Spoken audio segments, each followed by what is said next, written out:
Bon, ben d'abord, je vais vous demander de vous présenter chacune succinctement, de manière à ce que tout le monde vous connaisse. Amina Chabou, je suis militante féministe, je suis membre du collectif national des droits des femmes et je suis présidente de l'association Femmes Migrantes Debout et nous travaillons en interaction avec la Maison des femmes de Paris.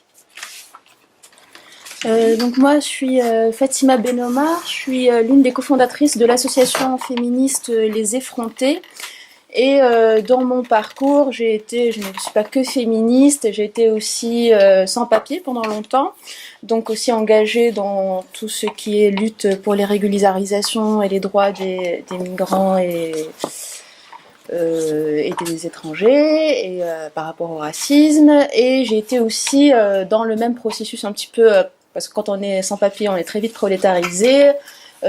Longtemps à la rue, puis pendant 2 ans et demi habitante dans un squat, donc je suis aussi engagée dans les luttes pour le droit au logement. Voilà, rapidement. Alors, je suis Delphine Montera, je suis militante féministe depuis 1 an vraiment. J'ai d'abord commencé avec le 8 mars pour toutes et ensuite avec MeToo au mois de novembre, on a formé des AG et un mouvement qui s'est quand même beaucoup... il y avait beaucoup de personnes et qui rappelaient un petit peu les mouvements de 1970, mais avec toute proportion gardée. Et par ailleurs, je suis aussi réalisatrice et voilà. Quel a été le déclencheur de votre engagement féministe ? Disons que enfant, en fait, j'ai toujours trouvé qu'il y avait une injustice. Bon, ça, je pense que beaucoup de femmes l'ont vécu. Hein. Et ensuite, j'ai longtemps cru qu'il y avait enfin, j'étais très nostalgique des années 70 et je me disais que j'avais raté quelque chose et j'étais un petit peu vraiment, enfin, c'est quelque chose qui me manquait vraiment. Et après aussi, je me suis rendu compte que je pensais qu'il y avait plus trop de raisons d'être féministe pendant longtemps en fait, qu'on avait, je pensais être plus libre, ce qui était quand même vrai par rapport à d'autres années. Et ensuite après, alors bien sûr, j'ai toujours lu, voilà, Simone et tout, donc voilà, j'ai fait de la philo, mais après aussi, ce qui a été mon déclencheur au niveau de l'engagement, je pense, c'est le fait aussi de m'accepter comme lesbienne. Là, je pouvais enfin pouvoir être féministe parce que j'avais peut-être la crainte d'être jugée ou de pas assumer vraiment tout ça, et du coup, je pense que ça a donné vraiment une autre dimension aussi, et une autre réflexion par rapport au féminisme, et voilà.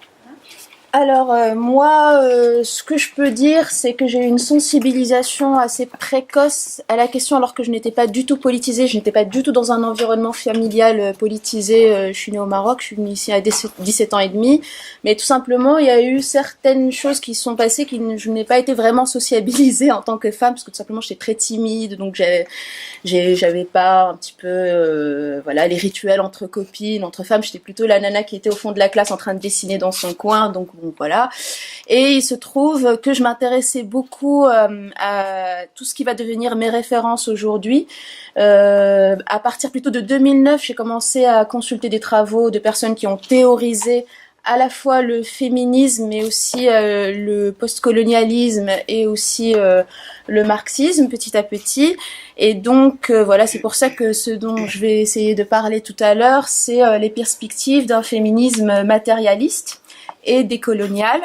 Et mes 3 références un peu qui m'ont beaucoup nourrie ces dernières années, qui ont fait que je me suis de plus en plus affirmée comme féministe de cette obédience, c'est notamment Colette Guillaumin, pour parler d'une théoricienne féministe issue du marxisme, même si on en reviendra peut-être. Elle a beaucoup justement critiqué les points d'aveuglement du marxisme par rapport à la condition et l'exploitation des femmes. Quelqu'un comme Jules Falquet, qui est une femme, contrairement à ce que son prénom peut laisser penser, et Paola Tabet.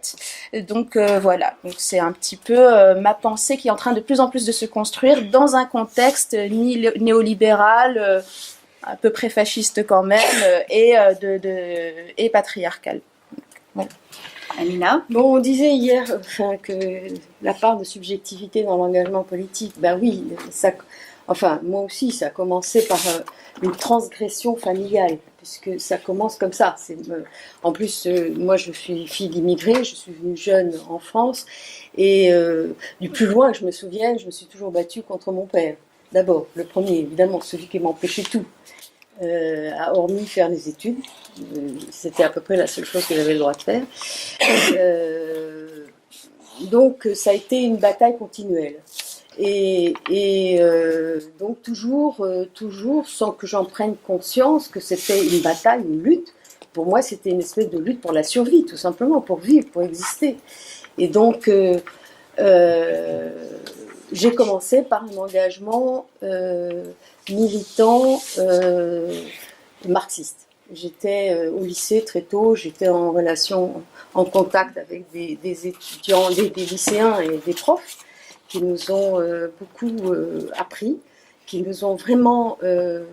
et on a eu cette chance, et en tout cas moi j'ai eu cette chance d'avoir des profs qui ne faisaient pas du tout du prosélytisme, qui nous incitaient à réfléchir et qui nous ont vraiment formés au concept du marxisme et pas du stalinisme.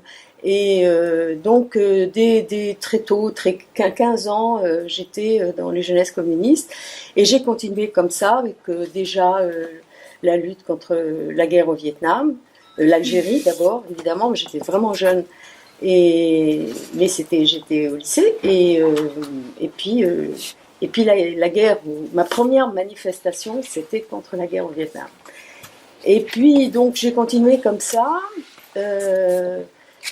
C'était une lutte donc contre ma famille en fait, contre en tout cas mon père. Et puis dans les années donc 70, en 68, je travaillais dans une usine pour payer mes études. Et donc j'étais loin du quartier latin.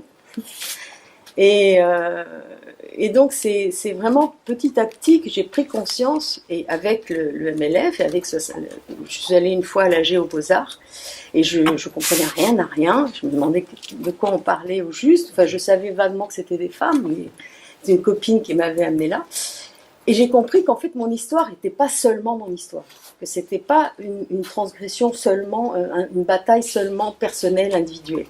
Et j'ai compris en fait que c'était le sort commun de la plupart des femmes, et j'ai compris que c'était un problème éminemment politique, et que donc, certes, et tout, on peut dire ça, qu'il y a toujours le déclic, c'est toujours peut-être quelque chose de personnel, de familial ou d'individuel,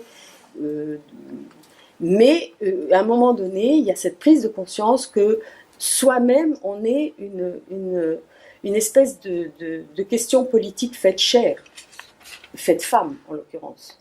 Et c'est là, et c'est comme ça que j'ai compris qu'il y avait une lutte à mener, et moi j'ai fait l'articulation assez vite entre la révolution, entre le marxisme et le féminisme. Bon, évidemment, il y avait quelques contradictions, mais ça ne m'a pas arrêtée. Ça m'a pas arrêtée. Puis après, j'ai rejoint d'autres luttes. Bon, j'ai toujours plus ou moins milité. J'ai longtemps milité. Je milite toujours d'ailleurs pour la Palestine, et surtout pour les femmes palestiniennes. Parce que dans les manifs, je suis toujours la seule à dire soutien aux Palestiniens, et j'ajoute et aux Palestiniennes, et voilà. Bon, donc là j'ai continué, enfin j'ai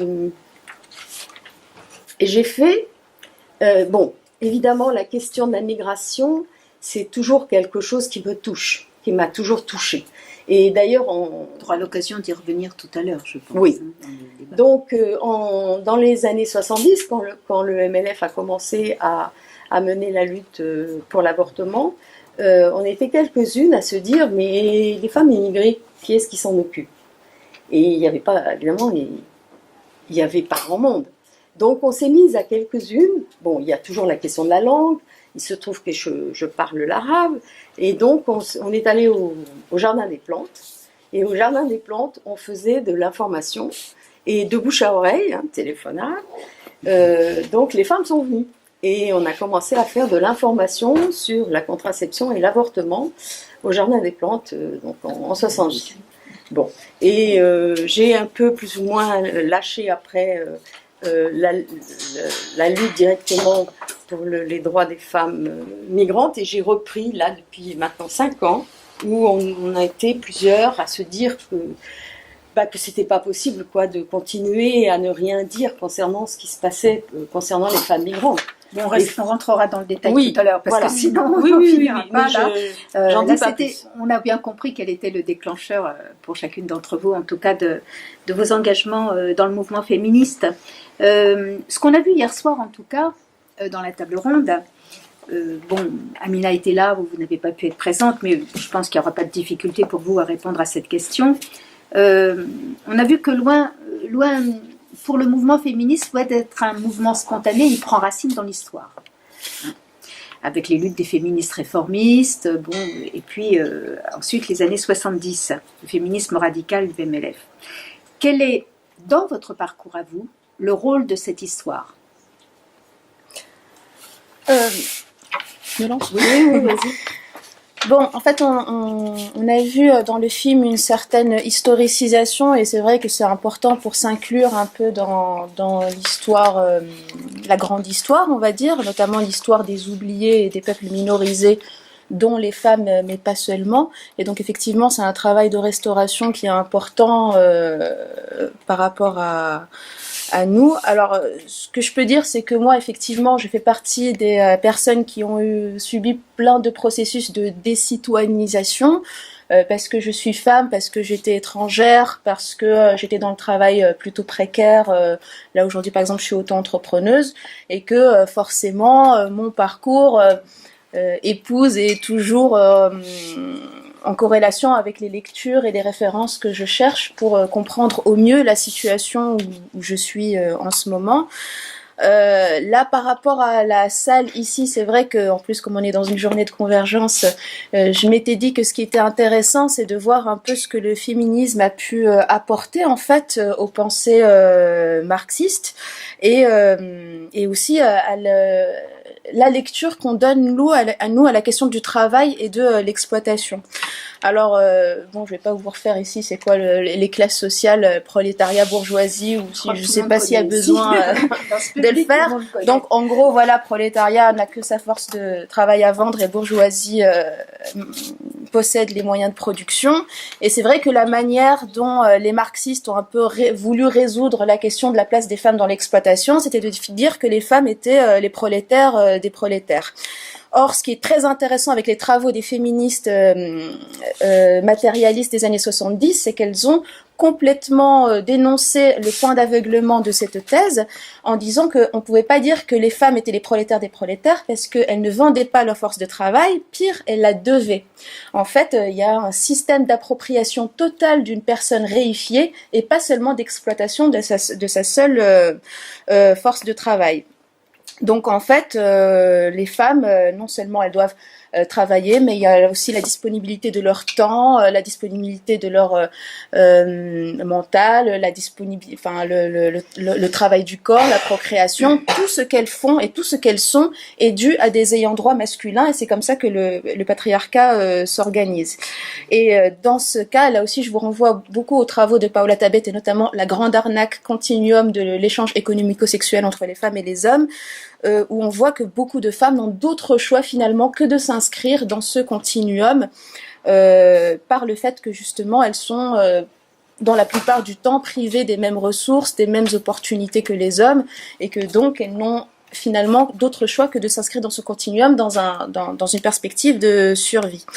Alors, comme on est aussi dans un contexte de mondialisation néolibérale, c'est important pour moi de faire travailler ensemble les analyses féministes, les théories critiques du capitalisme, mais aussi du racisme et du néocolonialisme, en se rappelant, puisque là on était un peu dans un film qui rentre dans l'histoire quand même de la République. Alors j'avoue que j'étais un peu comme ça quand elles ont dit que les femmes étaient des patriotes responsables et qu'elles devaient mériter la reconnaissance de la nation. Enfin, rappelons quand même que patrie, c'est la même racine que patriarcat, donc la civilisation qui se construit par filiation patrilinéaire.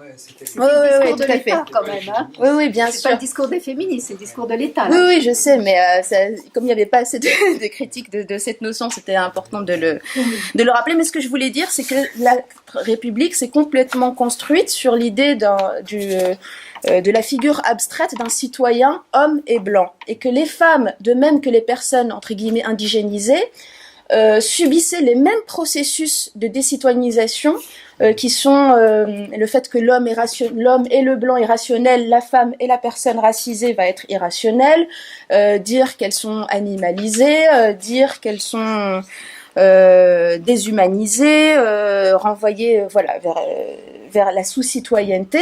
Et ce qui est intéressant avec les travaux de Colette Guillaumin, c'est qu'avant de travailler sur les femmes, elle a travaillé sur les races. Et justement, ses premiers travaux étaient de démystifier la construction d'une personne racisée selon un marquage physique arbitraire. Et qu'elle a vu que ce sont souvent les mêmes processus que subissent les femmes et les personnes racisées pour les pousser loin de la citoyenneté. Ce qui est intéressant, alors, c'est de voir comment toute l'histoire de la citoyenneté, finalement, même en 1848, où ils ont osé appeler ça le suffrage universel, que les révolutionnaires, ils ont déconstruit tous les corps constitués, ça peut être la bourgeoisie, le clergé, tout ça, mais pas la cellule familiale. Et finalement, ils ont gardé un résidu d'idéologie censitaire, c'est-à-dire l'homme à qui on délègue le droit de vote du corps constitué qui est la famille, et que, n'ayant pas coupé cette tête-là, ce petit roi-là, on est encore dans la projection dans nos sociétés de la figure paternelle. Je vous donne 2 exemples. Quand il y a eu tous les débats sur la loi El Khomri, on a souvent entendu: mais pourquoi vous faites pas confiance au patron? Le patron, c'est un peu le papa de l'entreprise. Il va jamais rien faire contre les personnes salariées qui lui sont subordonnées. C'est l'idéologie de la domination bienveillante que les femmes déconstruisent souvent dans tout ce qu'on essaye de faire pour légitimer le rapport de domination du papa bienveillant envers sa famille. Et même chose, je me souviens que Belkacem avait dit, là donc c'était la figure du patron, et la figure du président c'est la même chose. Belkacem avait dit, en plus c'était la ministre des droits des femmes, mais pourquoi, pour moi, le président incarne le rôle de père envers ses enfants citoyens, et donc il ne peut jamais se retourner contre eux, donc faisons-lui confiance. Et tout ça pour dire qu'on n'arrivera jamais au bout de faire tomber symboliquement la tête du patronat et la tête du président comme père de la nation, si on ne s'attaque pas à cette figure symbolique du père et de la domination bienveillante qu'il exerce sur les personnes qui lui sont subordonnées. On est loin de la question que je t'avais posée. C'était comment ça a été marqué mon parcours, parce que je suis tout le temps... Comme c'est une table ronde entre nous, enfin entre vous trois principalement, puisque OLF n'est pas là, visiblement, et que je n'interviens pas dans la mesure où, en tant que féministe des années 70, toujours présente dans le mouvement féministe, j'aurais beaucoup de choses à dire, mais étant donné que j'anime, je ne vais pas en même temps intervenir. Donc, je vous laisse la parole. C'est très important qu'on comprenne à travers vos interventions de quoi est composé le mouvement féministe aujourd'hui dans les jeunes générations. Mais je pense que là, tu as abordé un certain nombre de questions que je voulais aborder par la suite. Donc, si c'est possible, on va continuer quand même pour que, vous ayez à peu près le même temps de parole et qu'on puisse, en plus, parce que avec la discussion dans la salle, vous pourrez largement revenir sur des questions. Oui, alors, moi je trouve que c'est intéressant avec Fatima, que je connais bien, qu'on soit à côté l'une de l'autre, parce qu'on n'est évidemment pas de la même génération, et on est toutes les deux, enfin elle est immigrée, moi je suis fille d'immigrés, et je trouve que c'est très intéressant dans le sens où on n'a pas du tout le même parcours. Et c'est vraiment une autre époque. Pourtant j'habitais en banlieue, mais la banlieue que j'ai habitée n'avait rien à voir avec celle d'aujourd'hui. Et je pense que moi, j'ai eu une énorme chance, c'est cet engagement marxiste. Parce que c'est ce qui m'a permis de faire l'économie de tous les débats actuels identitaires ou d'identité. Parce que d'emblée, je me suis réconciliée, j'étais pas en bagarre, mais je dirais que j'ai tout de suite, assez vite en tout cas, trouvé ma place dans la société française, parce que je me situais dans le camp marxiste et révolutionnaire. Et que du coup, dans ce camp-là, pour moi, je n'ai jamais, et c'est une histoire d'époque, je n'ai jamais subi je n'ai jamais ressenti de racisme. J'ai senti des exclusions de classe, ça oui, notamment par exemple dans ma scolarité. Mais d'emblée, pour moi, mes références c'était 1789 et la Commune. Et à partir de là, je trouvais ma place dans la société française. Pour moi, il y avait les bourgeois français, et puis il y avait les prolétaires.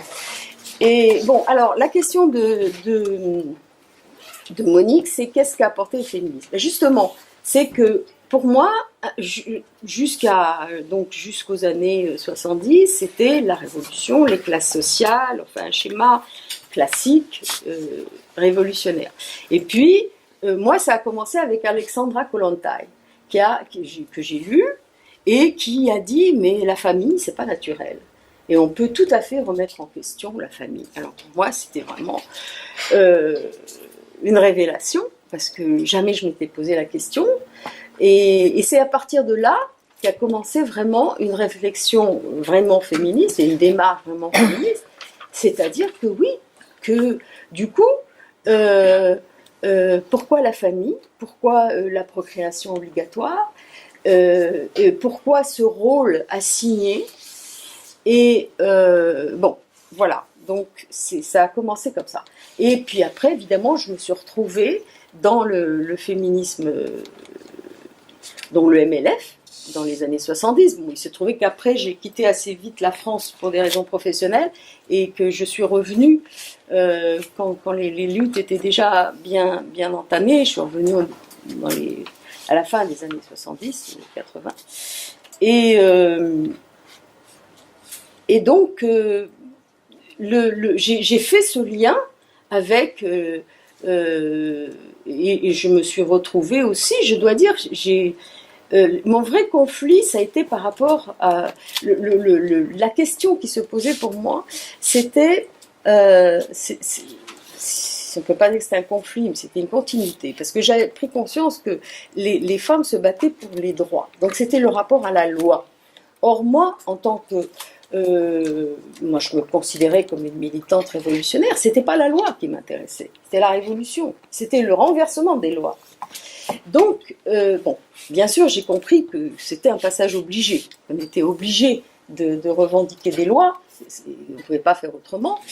Et très vite, ce qui m'a vraiment, moi, passionnée, c'est que j'ai vu que la revendication des lois, de nouvelles lois, ou transgression des lois, ou revendication d'autres lois, c'était à la fois indispensable, et en même temps, c'était une espèce de voile qui masquait un roc autrement plus dur et autrement plus résistant, qui est celui des représentations et de ce que je disais hier, de l'aliénation intégrée par les femmes.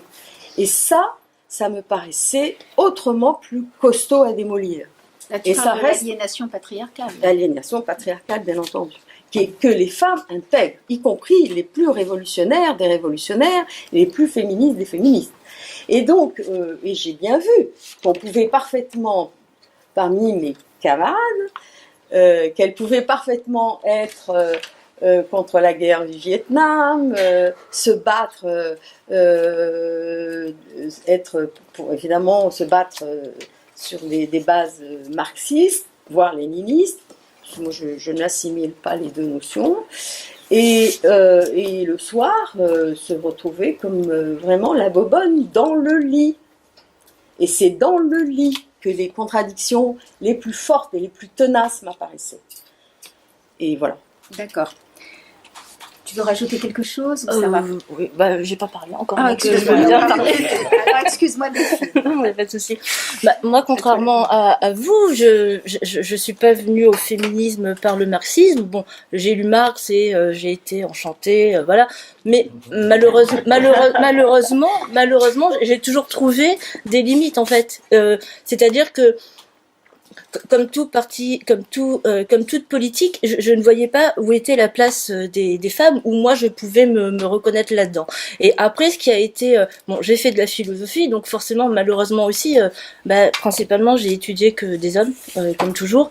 Dans le cinéma, c'est pareil, les références sont plus masculines. Et je me suis rendu compte aussi, parce que j'écris, que je m'étais construite sur des modèles masculins.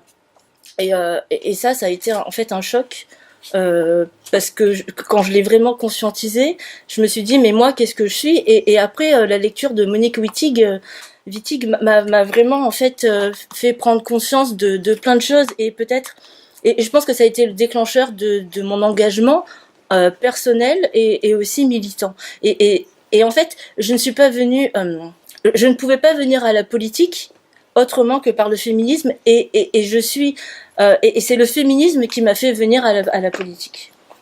Et après là récemment en fait avec les événements l'affaire Weinstein tout ça quand on s'est retrouvés en AG j'avais l'impression de revivre des choses que je n'avais pas vécues mais que j'avais peut-être fantasmé comme beaucoup de personnes qui n'ont pas connu le MLF parce que le MLF je pense que c'est quand même la première référence que nous avons quand nous nous intéressons un petit peu au féminisme.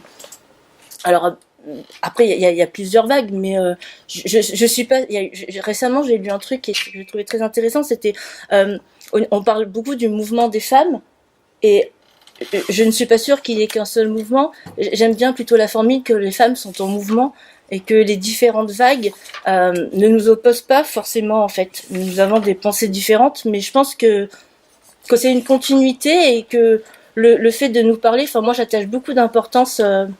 C'est un truc que j'ai souvent dit en AG et pourtant j'ai beaucoup de désaccords avec les anciennes et même toi je pense. Mais sur certains points.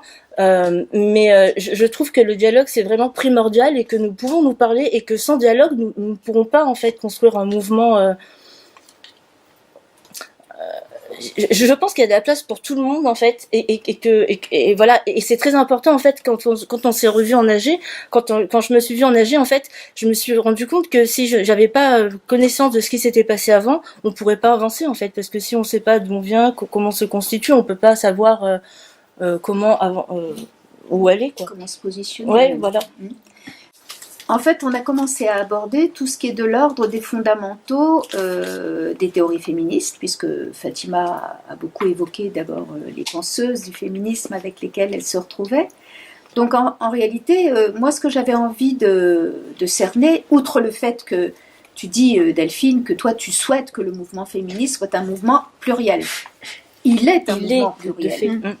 La question, effectivement, c'est que faire exister ce pluralisme de l'ensemble des associations qui sont sur des courants différents, c'est pas toujours facile quand les structures que le mouvement féministe se donne ne permet pas de travailler véritablement dans la transversalité et travaille encore beaucoup trop sur l'horizontalité, sur la transversalité, la verticalité.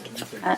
C'est-à-dire que on est dans une situation où les années 70, c'était au contraire l'émergence du mouvement dans la transversalité qui a été quelque chose de foisonnant, avec la possibilité de faire coexister justement l'ensemble des courants, et aussi de théoriser sur les fondamentaux du féminisme. Depuis un certain nombre d'années, le mouvement féministe s'est réorganisé à partir d'un fonctionnement très classique, c'est-à-dire beaucoup plus vertical, et que nous avons beaucoup combattu dans les années 70, tout simplement déjà parce que c'était le symbole phallique, la verticalité, le fonctionnement de la verticalité, qui est le fonctionnement des partis et des syndicats, et des mouvements sociaux en général.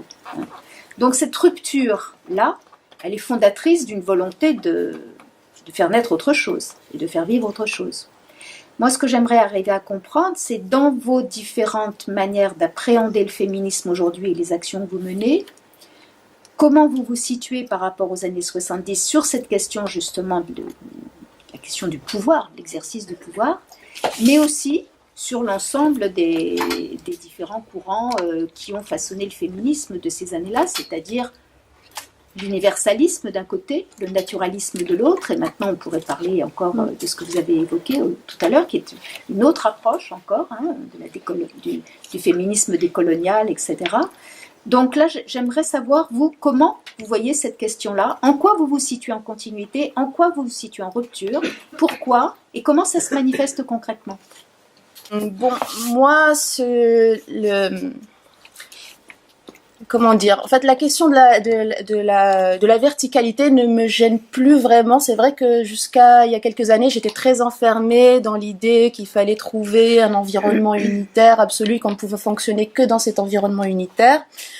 Moi, plus ça va, plus je pense que les associations devraient affirmer les points de divergence qu'elles peuvent avoir, mais plutôt se retrouver une fois, par exemple, par an, pour échanger en fait leur bilan et leurs travaux sur des bases les plus matérialistes possibles. Donc on est en train avec mon association Les Effrontés d'essayer de lancer quelque chose qui s'appellerait, alors jeu de mots, les assises de la relève féministe, et en fait où on débat chaque année entre mouvements féministes qui sont pas d'accord sur tout, sur nos analyses de terrain, et même si on n'arrive pas aux mêmes conclusions, d'échanger au moins des informations sur la mise en vulnérabilité des femmes selon le parcours et la situation où elles sont.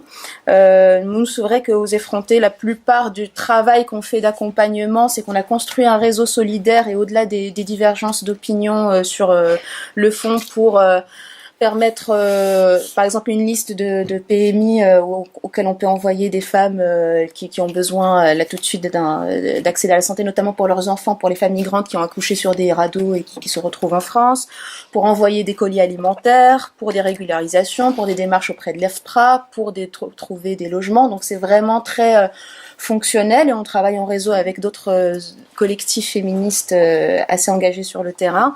Et sur la question de l'échange des idées, on organise une fois par mois et ça marche plutôt très bien des cas féministes au lieu dit et où on invite des féministes avec lesquels on n'est pas forcément toujours d'accord sur tout et pour pouvoir leur donner tribune et pour pouvoir parler de nos divergences. Alors par rapport à j'avoue que j'avais construit une façon de faire exister le pluralisme. Voilà, sur des bases, je pense que quand c'est sur des bases matérialistes et que on n'est pas sur la pression de devoir se positionner et d'échanger nos bilans plutôt de terrain, ça se passe un peu mieux. Alors moi, j'avoue que comme j'étais un peu devant une telle assistance, ce que je voulais vraiment à apporter, c'était le fait que les féministes ont beaucoup travaillé notamment sur la notion de travail. Je pense qu'elles l'ont révolutionné, notamment par rapport à tout ce qui a été fait sur l'exploitation du travail des femmes et l'appropriation du corps machine de travail des femmes. Ce qui était important pour moi, c'est que souvent on va parler de l'appropriation des femmes ou bien par le travail ménager ou bien par l'appropriation de leur corps. Et pour moi, c'est important de penser ces rapports sociaux de sexe dans tout leur éventail, c'est-à-dire que les femmes sont appropriées par la classe des hommes par leur disponibilité sexuelle, par leur disponibilité mentale, par toutes les lois qui régissent la procréation, la disponibilité de leur temps, le système de filiation qui est marqué par l'État, et que c'est important, du coup, quand on reconnaît qu'il y a des rapports sociaux de sexe, de reconnaître qu'il y a une classe des femmes et une classe des hommes qui vont donc gagner un vivre mieux de par l'exploitation et la disponibilité des femmes pour tout un tas de productions d'un travail qui est invisibilisé. Et voilà, donc pour tout ça, je vous renvoie vers l'excellent bouquin L'appropriation sociale des femmes de Colette Guillaume. Qui elle-même d'ailleurs a travaillé à partir des travaux de Christine Delphi, l'ennemi principal. Voilà. D'accord, à toi Delphi. Alors moi j'ai une position qui est beaucoup plus radicale. Radical, je l'entends, c'est un retour à la racine en fait. C'est un mot qui fait beaucoup peur, mais c'est vraiment retourner aux racines. Et je comprends dans la société dans laquelle nous vivons, il y a quand même beaucoup de similitudes avec les années 68, mais il y a quand même un environnement économique. Enfin, il y a quand même une dureté des choses, je pense.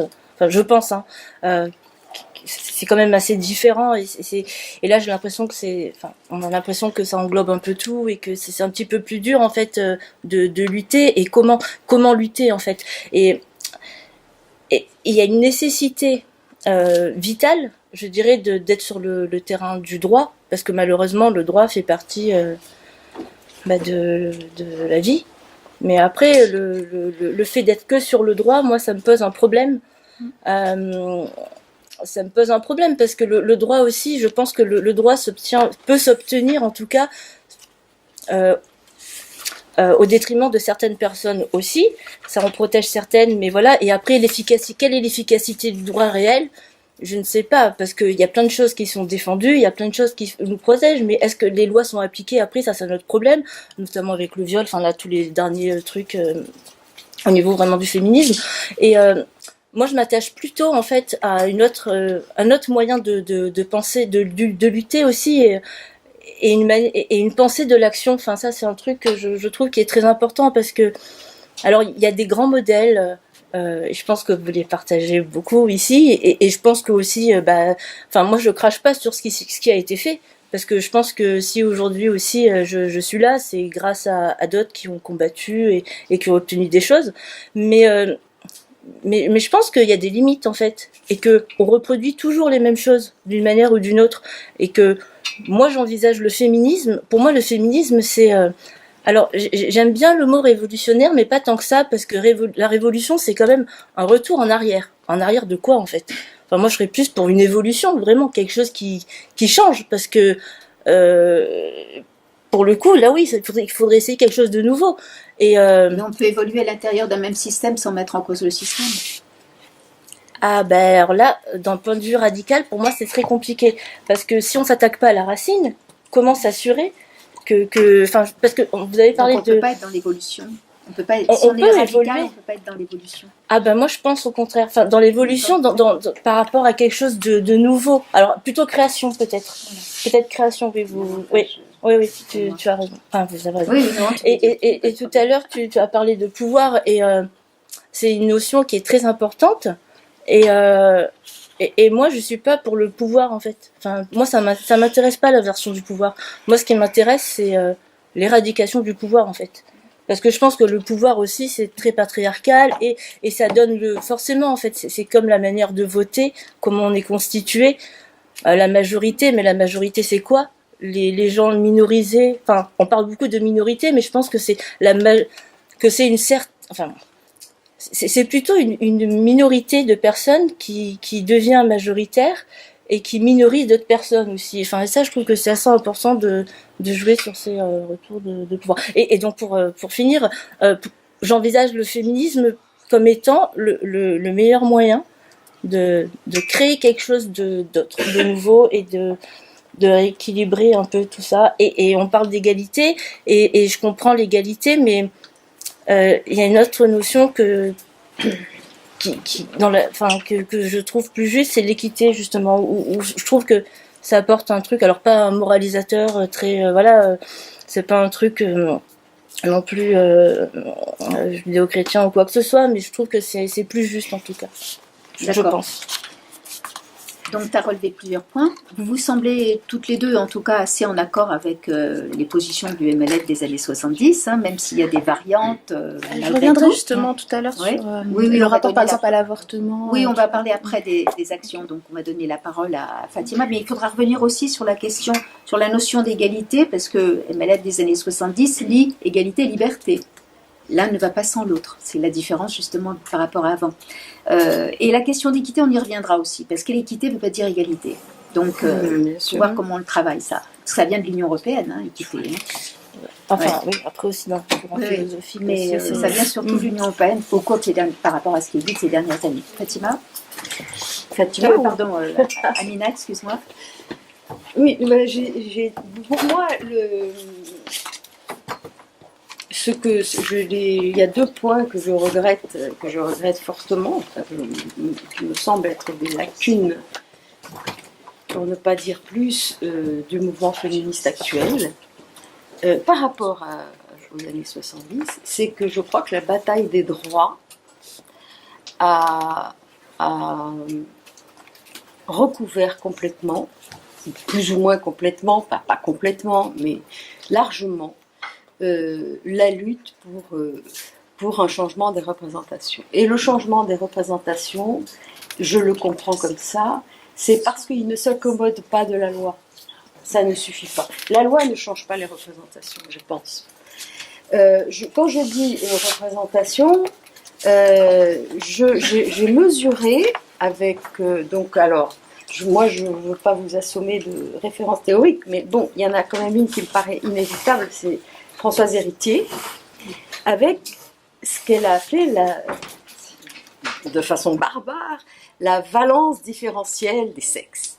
Alors c'est quoi la valence différentielle des sexes? C'est le fait que, et c'est un travail d'anthropologue, il se trouve que je suis anthropologue, et que dans toute société, capitaliste ou pré-capitaliste, et donc c'est en recensant toutes les sociétés actuelles dans le monde, elle s'est rendue compte que la place des femmes était évidemment une construction sociale et que c'était jamais, et que la nature était toujours la légitimation de cette construction sociale de domination dans toute société, donc y compris non liée au capitalisme. Ça, c'est une question.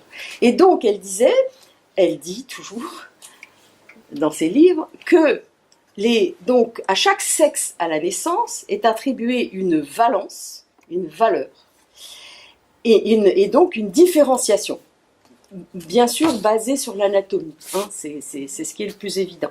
Mais cette valence, cette différence, par la construction sociale qui est faite par les hommes, cette différence devient une hiérarchie.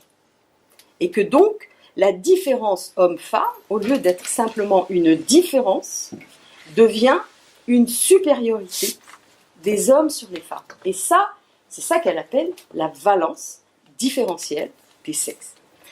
Et ça, elle l'a montré aussi, et c'est ça qui m'a vraiment perturbée d'une certaine façon, c'est de mesurer à quel point ces représentations intégrées, voire inconscientes, pénètrent les individus et les consciences, et que cette lutte-là contre ces représentations-là est autrement plus difficile, plus dure que, encore une fois, que la bataille pour les droits. Ça passe par la bataille pour les droits, hein. Je ne refuse absolument pas, évidemment, ce serait suicidaire de refuser la bataille pour les droits. Mais je pense que la suite du MLF a largement donné la priorité aux luttes pour le droit et a mis de côté la lutte contre les représentations. Et la bonne surprise, eh ben pour moi, c'est MeToo. Parce que je pense que MeToo, c'est quoi MeToo? C'est pas une revendication de droit. Le droit, la loi, elle existe, enfin plus ou moins. Il s'agit de faire accuser quelqu'un, bon, mais la loi, elle existe. Le système existe. La preuve, c'est qu'on peut le faire fonctionner. On peut mettre en accusation un homme de viol.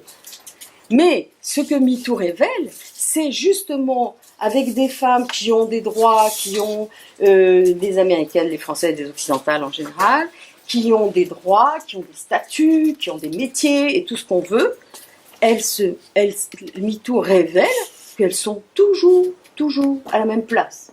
C'est-à-dire les places symboliques assignées, la maman ou la putain. On n'en sort pas. C'est-à-dire qu'on est toujours assigné à ces représentations-là, la maman et la putain. On ne peut pas sortir de ces deux rôles-là. Et on n'en sort pas. Donc, d'une certaine façon, et peut-être même que MeToo ne met pas en avant une lutte contre les représentations, elle met en avant une lutte juridique, une bataille juridique pour punir les responsables. Ce qui est très bien, c'est ce qu'il faut faire, bien entendu. Mais je pense que ce qu'il révèle, c'est que ces femmes, elles sont toujours à la même place. Après 100 ans de lutte pour les droits, on est toujours accroché au même rocher. Et je pense qu'en effet, s'il y a un féminisme radical pour moi, c'est celui qui passe par la lutte contre les représentations. Et je ne pense pas que ça puisse se faire. C'est pour ça que tu disais hier, le socialisme sans le féminisme, c'est pas pensable. Et je pense que le féminisme, ce qu'il apporte au socialisme et au marxisme, je pense d'une manière générale, c'est cette dimension-là qu'Alexandra Kollontai a commencé. Vous connaissez peut-être l'histoire d'Alexandra Kollontai, qui était une amie de Lénine, et qui a commencé à écrire donc sur la remise en cause de la famille, et qui après est tombée sous les fourches codines du stalinisme et qui a disparu malheureusement. Bon. comme pas mal, mais pas dans un procès. Elle s'est mise de côté. Donc elle a arrêté d'écrire. Mais pour moi, c'est vraiment un écrit fondateur, cette remise en question de la famille. Parce que c'est la remise en question de la situation, de la représentation de la femme comme mère. Et le pendant, ne nous leurrons pas, le pendant de la représentation de la mère, c'est la putain, hein, c'est la même médaille. Et c'est le revers de la médaille. Il n'y a de putain que parce qu'il y a de la mère. Et il n'y a de la mère que parce qu'il y a de la putain. Les hommes ont besoin des deux. C'est, voilà, d'une même image et d'une même image symbolique de femme. C'est la même femme. Les hommes de la société patriarcale.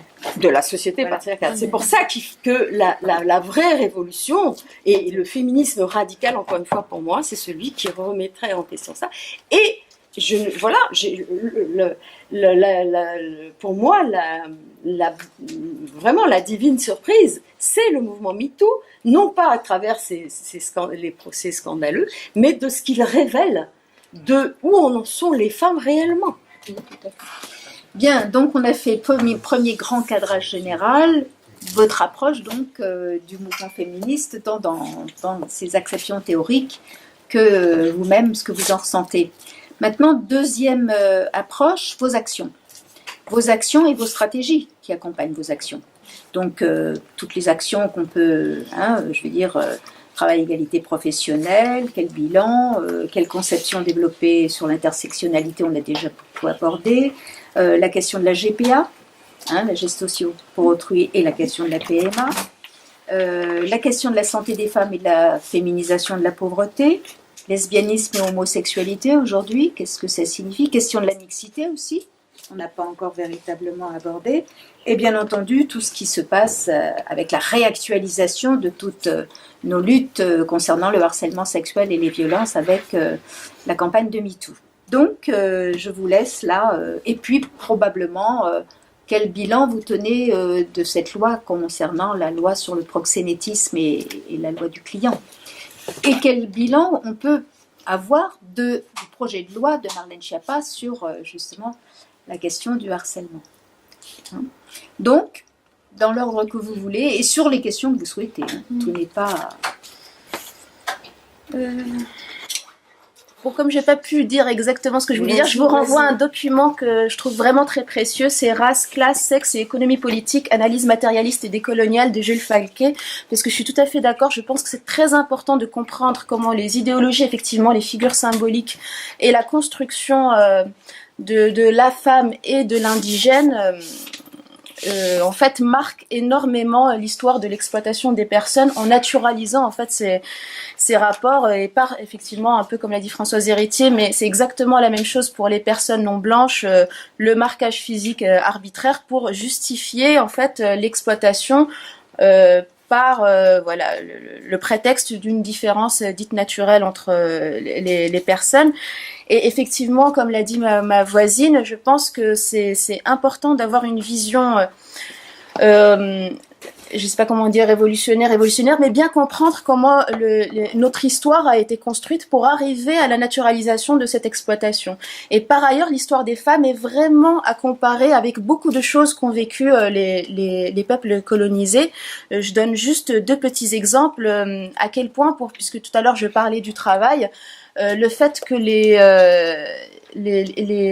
peuples esclavagisés ont pu, en entrant dans le salariat, acheter finalement leur liberté et sortir du rapport individuel d'appropriation et donc d'exploitation, est assez comparable et a transformé les dynamiques dans le monde du travail et de l'exploitation de la même manière que les femmes qui, en entrant dans le salariat petit à petit et en pouvant assumer de travailler, ont pu petit à petit acheter leur émancipation et sortir des rapports d'appropriation individuelle. Et juste pour finir, effectivement, il faut toujours voir le rôle de l'État et des lois avec lucidité et comme quelque chose qui va essayer d'organiser l'ordre social patriarcal et raciste. Donc c'est pour ça que les lois vont autoritairement organiser le rapport à la contraception, à l'avortement, à la filiation, au contrôle de la fécondité, aux symboles et rituels. Demain c'est la fête des mères, vous le savez. Et aussi, par exemple, ne pas avoir les mêmes rapports et les mêmes injonctions pour certaines femmes que pour d'autres. Alors la femme pseudo entrer dans la citoyenneté comme la femme blanche qui a quelque chose à apporter dans le rôle de la famille, il faut lui interdire l'avortement. Mais il faut savoir que dans les années 70, il y a un énorme scandale qui éclate à La Réunion, et malheureusement on en parle très peu en France métropolitaine, c'est que le même État français impose par milliers des avortements au peuple racisé à La Réunion, des femmes qui allaient juste pour soigner une appendicite et qui sortaient stérilisées ou avortées.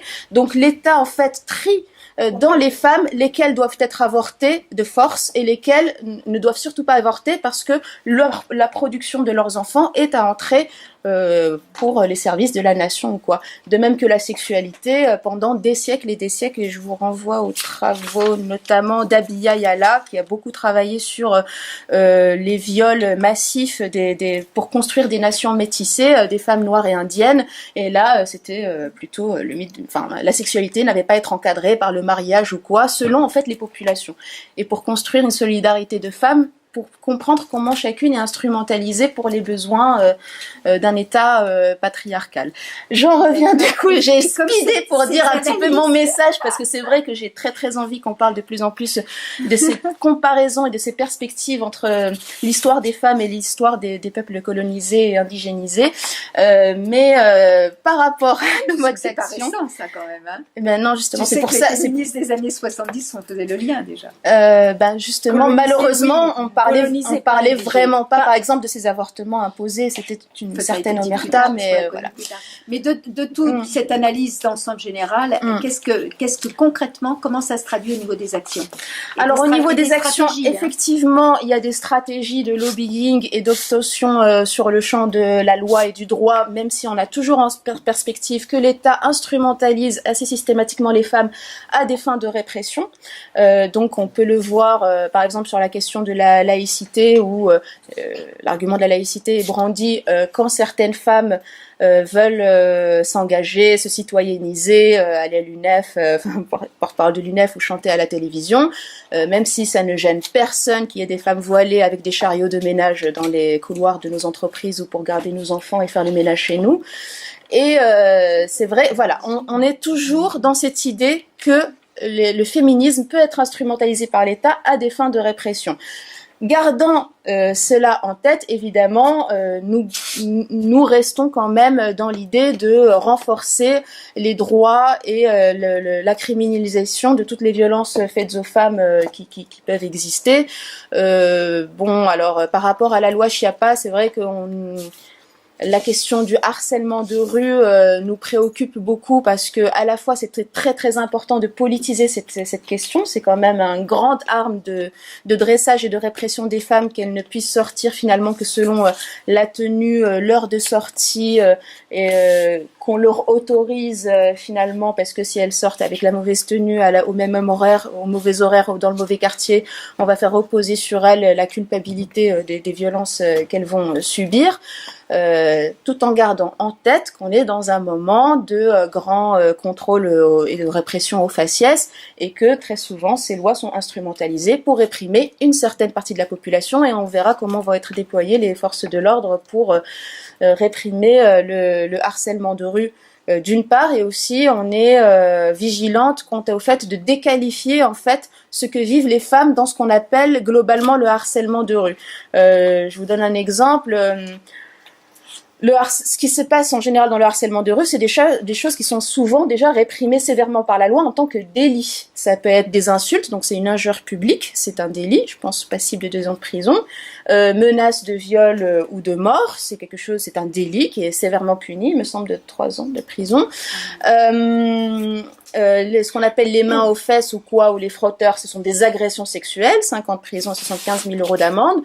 Et donc en fait, nous, on voudrait pas que tout ça devienne en fait des amendes des contraventions de 5e catégorie, renommées outrage sexiste. Voilà, je vous refais pas le débat sur l'article 2 et sur la criminalisation des viols, et notamment de la pédocriminalité et des incestes, qui est un phénomène encore extrêmement tabou en France.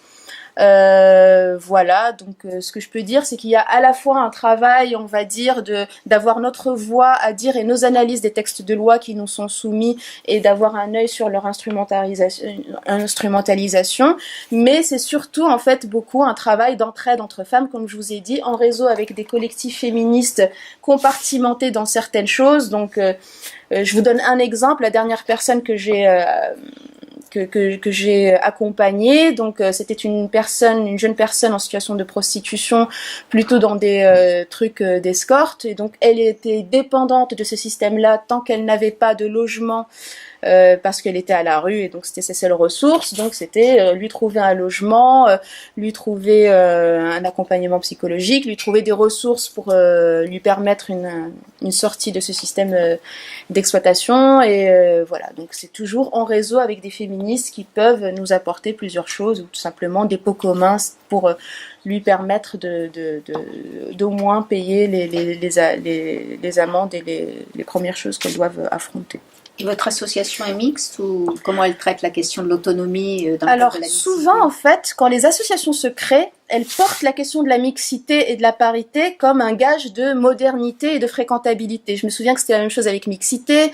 Quand on avait été à Oser Féminisme, parce qu'avant j'étais dans le bureau d'Oser le Féminisme, c'était quelque chose qu'on mettait vachement en avant, voilà.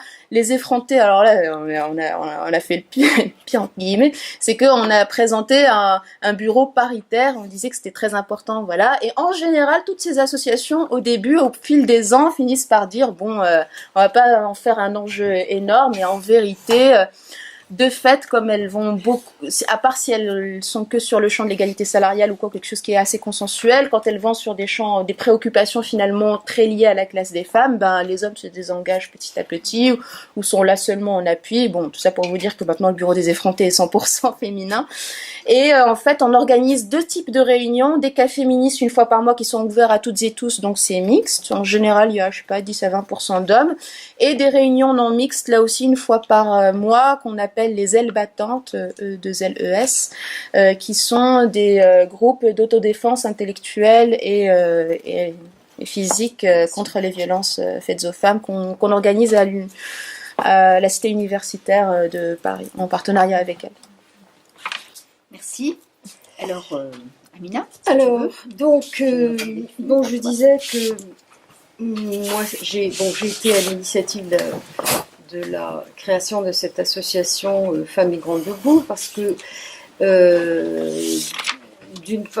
pour moi, il y a la question de la migration et la question de la différence de culture, des cultures autres, qui m'ont toujours passionnée.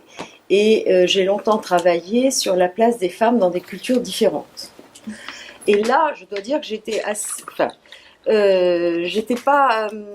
mal à l'aise avec un discours en France de gauche qui plaçait les femmes dans des sociétés autres, dans des cultures autres, qui avaient toujours un discours misérabiliste. Que j'appelais misérabilistes, c'est-à-dire qu'elles étaient toujours victimes, elles étaient toujours maltraitées, et les occidentales, et les femmes, allaient leur apporter la bonne parole et la délivrance avec le discours féministe. Bon, alors déjà ça me heurtait, parce que une société, c'est ma démarche là professionnelle, anthropologique, c'est-à-dire une société, c'est une construction, c'est un tout, c'est une construction qui se tient. Et donc, j'ai travaillé sur la place des femmes au Maghreb, et pour m'apercevoir que il y a des sociétés qui sont assez intelligentes, contrairement à tout ce qu'on peut dire sur le monde arabe et le Maghreb, mais je ne parlerai pas du monde arabe en général, je parle du Maghreb que j'ai particulièrement étudié, où en fait la société dite traditionnelle, c'est-à-dire la société essentiellement rurale, fait une place aux femmes, une place assignée, une place dominée, mais fait une place. Et c'est la modernité et la citadinité qui réduit la liberté de manœuvre des femmes. Ça, c'est quelque chose qui est difficile à entendre pour des Françaises. Oui, d'accord. Les femmes en milieu rural sont plus libres que les femmes en ville. Non, ça m'étonne pas. Bon. Et donc, Au Maghreb, là. C'est au Maghreb. oui, je parle du Maghreb. Donc, partant de là, je me suis dit, bon, il y a donc dans les cultures autres, c'est pas, tout n'est pas à mettre à la poubelle. Mais il y a des choses, et les femmes arrivent, je veux dire, en ce qui concerne les femmes, bien sûr qu'il y a de la domination, je ne conteste pas ça, mais elles ont des modes de lutte elles-mêmes, de lutte contre le système qui les opprime, des façons de faire, des catégories de pensée, y compris par exemple qu'on ne connaît pas, qu'on a peu étudié, enfin les anthropologues l'ont étudié, mais par exemple le système de sorcellerie, qu'on croit toujours être de la superstition. Non, j'ai vu que c'était des techniques de défense des femmes. Bon, et j'en passe. Donc la question de la culture, la question des femmes dans la culture, c'est quelque chose qui m'a toujours passionnée. Et comment tu le traduis alors en action? Alors, Parce que là, évidemment, là maintenant, je suis en France. Je suis en France. Donc, j'ai décidé, j'ai choisi de travailler avec des femmes migrantes. D'abord, évidemment, pour la défense de leurs droits. Ça, c'est clair et net. C'est le premier front de lutte. Et ce que nous essayons de faire, je ne dis pas qu'on y réussit parce que c'est très difficile et qu'on n'est pas assez nombreuses pour faire ce travail-là, c'est de prendre leurs acquis, de ne pas du tout les nier, ce qu'elles savent de leurs conditions, et d'essayer de faire de la transmission réellement féministe, c'est-à-dire de faire ce travail sur les représentations, sans renier les leurs, mais en essayant de voir quelles passerelles on peut trouver. Donc une forme de dialogue. Alors ça, c'est l'idéal, hein. C'est mon idéal. Donc par conséquent, c'est pas ce que je peux faire tous les jours. Mais c'est ce vers quoi on essaye de tendre. Concrètement, donc cette association Femmes Migrantes Debout, moi quand je l'ai créée, c'était ça que je voulais faire. C'était de travailler avec des femmes de cultures différentes pour établir des passerelles sur la situation des femmes en France et la leur, celle des occidentales, montrer les similarités, hein, montrer que c'était pas si extraordinairement différent qu'elles le pensaient. Elles pensent toujours que les Françaises sont vraiment martiennes, quoi, d'une autre planète que la leur, et je leur montre que pas du tout, qu'un viol, c'est un viol, partout. Voilà. Donc, alors concrètement, ce qu'on fait, c'est évidemment, on s'est tout de suite, on a été inondé par les demandes concrètes des femmes qui étaient des papiers, la survie. On ne peut rien faire sans les papiers. Donc, on s'est lancé à corps perdu, et je dis à corps vraiment perdu, parce qu'on a failli se noyer dans cette histoire d'aider à constituer les dossiers de demande de titre de séjour. On a failli se noyer parce que en fait la situation elle est absolument catastrophique. On le voit, on le sait, on le sait plus ou moins, je sais pas, mais en tout cas loi après loi, là on en est à la je ne sais énième loi sur l'immigration, ça s'aggrave toujours plus, les situations empirent, il n'y a pas tellement plus d'immigrés, contrairement à ce qu'on dit, ou on se comporte, mais par contre il y en a de plus en plus à la rue, et nous on s'est retrouvés, et on s'est rendu compte après un bilan maintenant de 5 ans, qu'en fait on est en train d'essayer de pallier aux insuffisances des services publics. C'est-à-dire qu'on se fait complètement manipuler. C'est vrai. Parce que maintenant, alors au début les femmes venaient, et maintenant c'est les assistantes sociales qui nous les envoient. Ils disent non, c'est trop compliqué pour nous, vous êtes très bien, vous allez les recevoir, vous allez prendre le temps. Bon, alors on s'est dit là il y a quelque chose qui va plus, quoi. Et bon, on continue pour l'instant, mais voilà. Et la revendication tu fais du travail gratuit. Je fais du travail gratuit. Et la revendication du statut autonome des femmes qui viennent par le biais de l'immigration. Voilà, alors évidemment, il y a maintenant, en fonction de chacun des pays, notamment du Maghreb, mais aussi d'Afrique subsaharienne, elles viennent avec les statuts. Il y a des accords bilatéraux entre la France et chacun de ces États, et qui fait que ça assigne aux femmes une législation d'abord qu'elles ignorent, évidemment, d'une part, et d'autre part qui évidemment leur est complètement défavorable. Et donc, qui donc peut, enfin, nous, on essaye de mener ce travail, d'abord de divulgation de ces textes, des textes de loi et de cette oppression. Des textes de loi concernant les conventions bilatérales. Les conventions bilatérales, qui donc, et avec l'accord des États, de l'État français, quel que soit le régime. Hein. C'est-à-dire que l'État entérine, à travers des accords bilatéraux avec ces différents États-là, entérine une juridiction qui est propre à l'État étranger. C'est-à-dire réfère au code de statut personnel des pays d'origine. Voilà. Par exemple, en tant que Marocaine, je ne peux pas me marier avec une femme ici. Par exemple. C'est-à-dire que la loi dans le pays d'origine, le Maroc, l'Algérie ou le Sénégal, aussi. Les femmes qui sont de cette nationalité-là, lorsqu'elles viennent en France, elles restent en quelque sorte sous le coup de la loi de leur pays. Et c'est comme ça qu'il y a par exemple, concrètement, on a des femmes algériennes qui viennent, elles sont mariées avec 4 enfants, elles viennent et puis tout d'un coup, du jour au lendemain, elles sont divorcées, divorcées en Algérie, évidemment sans aucun revenu, chassées de leur appartement, sans aucun droit, en ignorant tout. Et elles peuvent être expulsées de France. À la demande du mari. C'est pour ça que j'ai parlé de répudiation, parce que c'est pas loin. Oui. Les maris peuvent divorcer comme ils veulent, à l'étranger. Et c'est le gouvernement français qui reconnaît ce statut-là. Ce qui est quand même...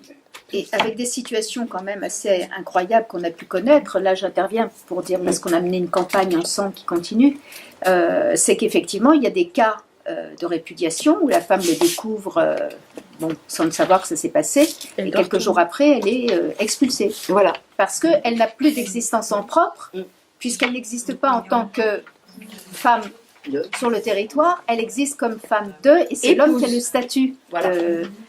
Et c'est ce qui fait qu'on a une revendication depuis un certain nombre d'années qui porte sur le retrait des mentions dans les conventions bilatérales de la partie qui précise que les femmes sont soumises au code de statut personnel des pays d'origine pour leur situation matrimoniale. Quand les femmes viennent en France, elles n'ont pas un titre de séjour personnel. Elles ont le titre de séjour de leur mari. Donc elles dépendent complètement. Elles dépendent complètement de lui. Sauf si elles deviennent françaises éventuellement. Ah mais en principe, elles ne peuvent pas devenir françaises si leur mari ne devient pas français. Et sauf s'il s'agit de femmes battues. Voilà, sauf en cas de violence. Voilà. Sauf ça a été rajouté récemment, depuis 2 ans. Et encore, bon. Parce qu'en fait, on avait saisi Najat Vallaud-Belkacem de cette situation en disant que non seulement on ne s'était pas battu pour que des femmes à côté de nous n'aient pas les mêmes droits que nous, les Françaises, mais qu'en plus là, c'était pire que tout parce qu'il y avait une triple oppression pour les femmes migrantes dans cette situation. Donc là, elle a trouvé comme solution intermédiaire à l'époque, puisqu'elle voulait que ce soit une situation intermédiaire en attendant une possibilité d'avoir une autre action là-dessus, qui était, je vais faire une exception pour les femmes victimes de violences pour pouvoir, à ce moment-là, leur donner la possibilité de ne pas quitter le territoire. Voilà, donc... mais enfin, c'est loin d'être terminé, cette affaire. Et c'est compliqué parce que lorsque on saisit les associations de l'immigration sur la question, ou les partis et les syndicats, ils ne soutiennent pas obligatoirement. Vous voyez, la question du patriarcat où ça se niche, quoi. Notamment les associations de l'immigration, même quand il y a des femmes dedans, sont menées par des hommes, et c'est vraiment pas leur tasse de thé, cette histoire. Voilà. Donc voilà des champs dans lesquels on s'est investi. Et les relations avec les autres associations qui sont dans ADFM, etc., des autres associations d'immigration pour les actions. Mais justement, c'est toujours à la mixité, là. C'est toujours non, ce sont des. Enfin, nous sommes une association non mixte d'emblée, parce que de toute façon, il n'y avait pas beaucoup d'hommes qui s'intéressaient à cette question. Donc, à vrai dire, la question ne s'est pas vraiment posée. Mais moi, j'étais comme j'ai toujours dans le mouvement féministe été dans des groupes non mixtes, j'ai continué, j'ai proposé la non-mixité et ça a été accepté par les copines. Donc ça n'a pas posé de problème. Et de plus, nous ne recevons que des femmes. Et ça a été vraiment un choix. Parce que nous considérons de longue date, enfin pour nous c'est une évidence, que les oppressions que subissent les femmes ne sont pas de même nature que celles que subissent les hommes. On nous a reproché, on nous a dit mais enfin les hommes souffrent aussi, comment vous les négligez, etc. Mais on n'a jamais dit, on ne fait pas une échelle des souffrances. On ne dit pas que les hommes ne souffrent pas, on dit que les souffrances sont de nature différente, sont spécifiques. Par exemple, les femmes africaines qui arrivent en France, rares, exceptionnelles, sont les femmes qui n'ont pas été violées à un moment quelconque de leur parcours. C'est exceptionnel. Donc elles finissent, elles le disent plus ou moins vite, mais donc c'est toujours la double ou triple peine durant leur parcours et quand elles arrivent en France, également. Il y a le problème des passeurs, il y a le problème ici, quand elles sont sans hébergement, une prostitution plus ou moins installée, je dirais, plus ou moins régulière, plus ou moins ponctuelle. Bon, bref, voilà le genre de questions. Mais moi, ce qui me scandalise en ce moment le plus, c'est le travail au noir, c'est le cas de le dire, des femmes africaines, essentiellement d'ailleurs, dans le domaine du service à la personne. Parce que tout le monde sait qu'il y a une demande formidable en France, il y a énormément de postes, et ces femmes pour lesquelles il suffirait d'avoir une petite formation assez rapide, pourraient accéder à ces postes. Or, ce qui se passe actuellement, c'est la généralisation de ce travail, mais de façon clandestine, de façon non déclarée. Ce qui condamne ces femmes à la clandestinité pour des années. Or, elles travaillent, elles sont rémunérées, elles occupent ces postes-là, et on ne va pas me dire que le ministère du Travail l'ignore. Bon.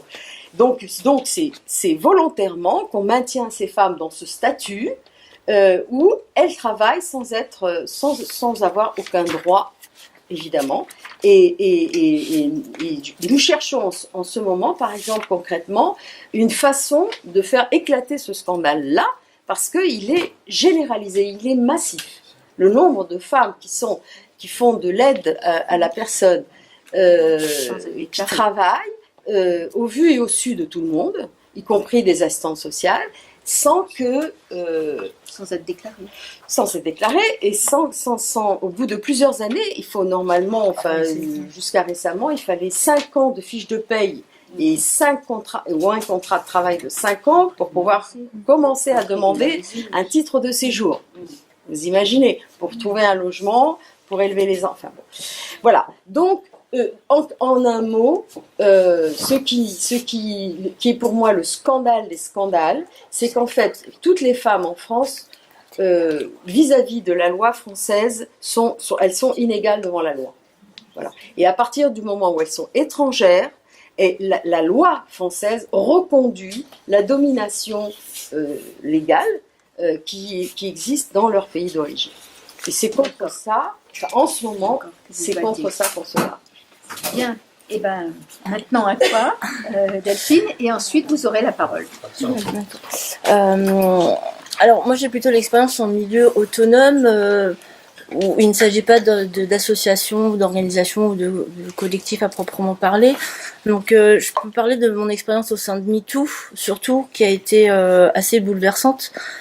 Parce que nous étions quand même dans des AG où il y avait plus de 100 personnes. Enfin, je crois que tu avais assisté à la première d'ailleurs.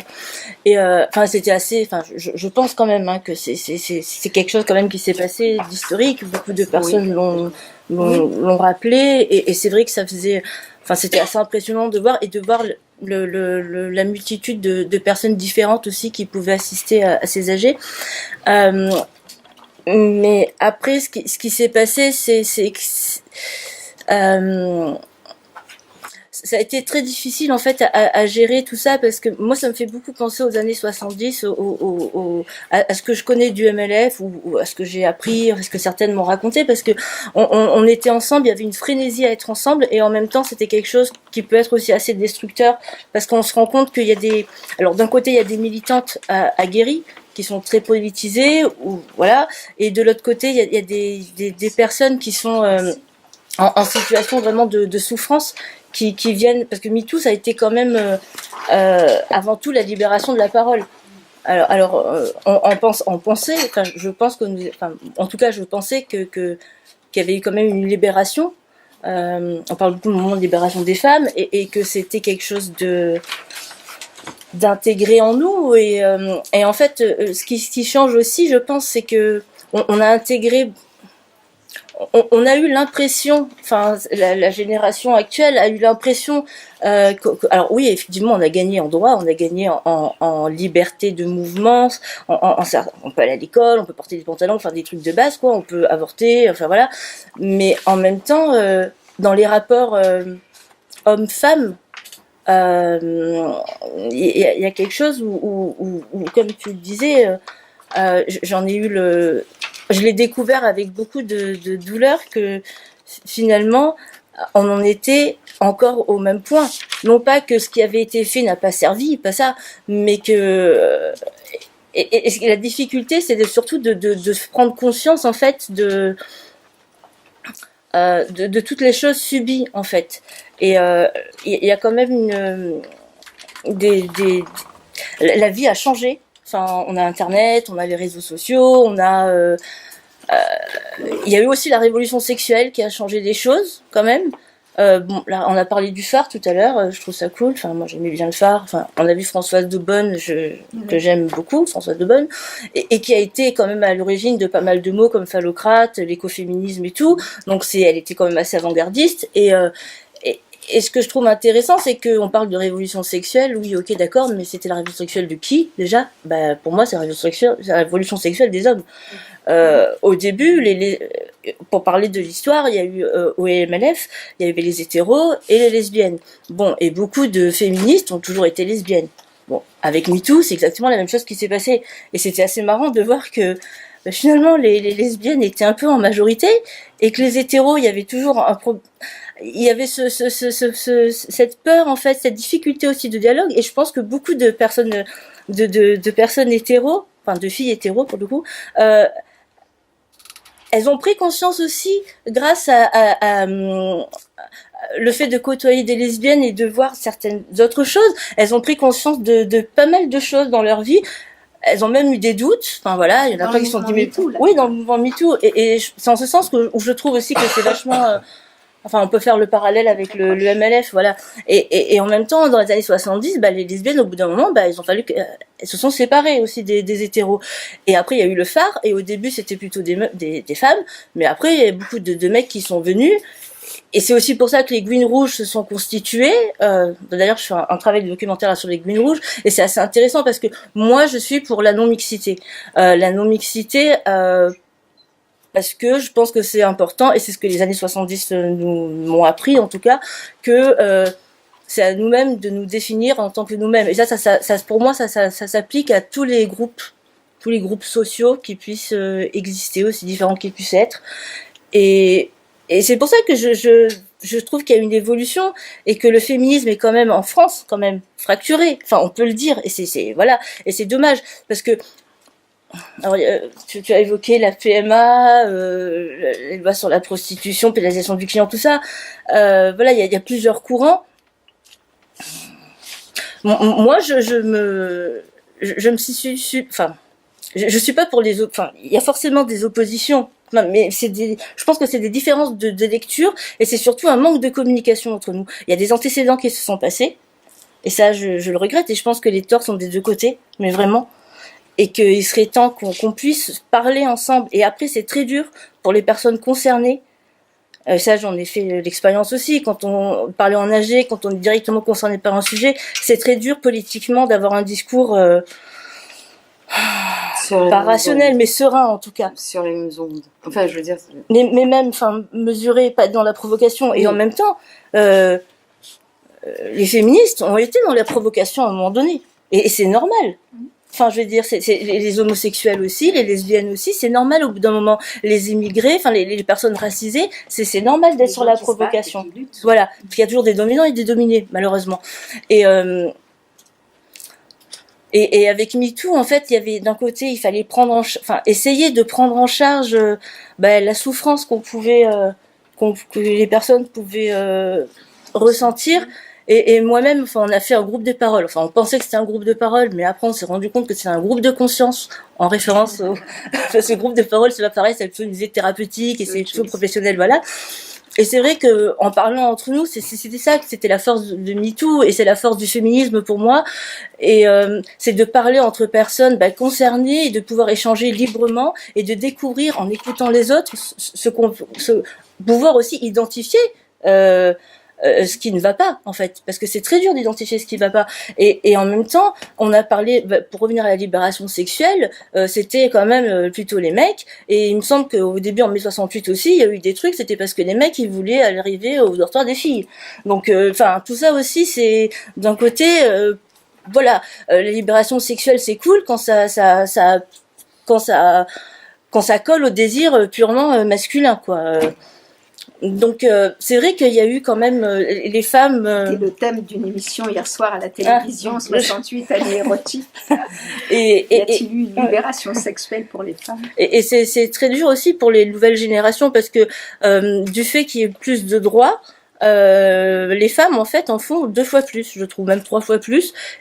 Et après aussi. Comment se définit en fait en tant que femme, enfin le fait de se définir, de savoir ce qu'on veut, ce qu'on peut. Je parle pas d'un retour, enfin il faut pas essentialiser, c'est pas ça que je suis en train de dire du tout.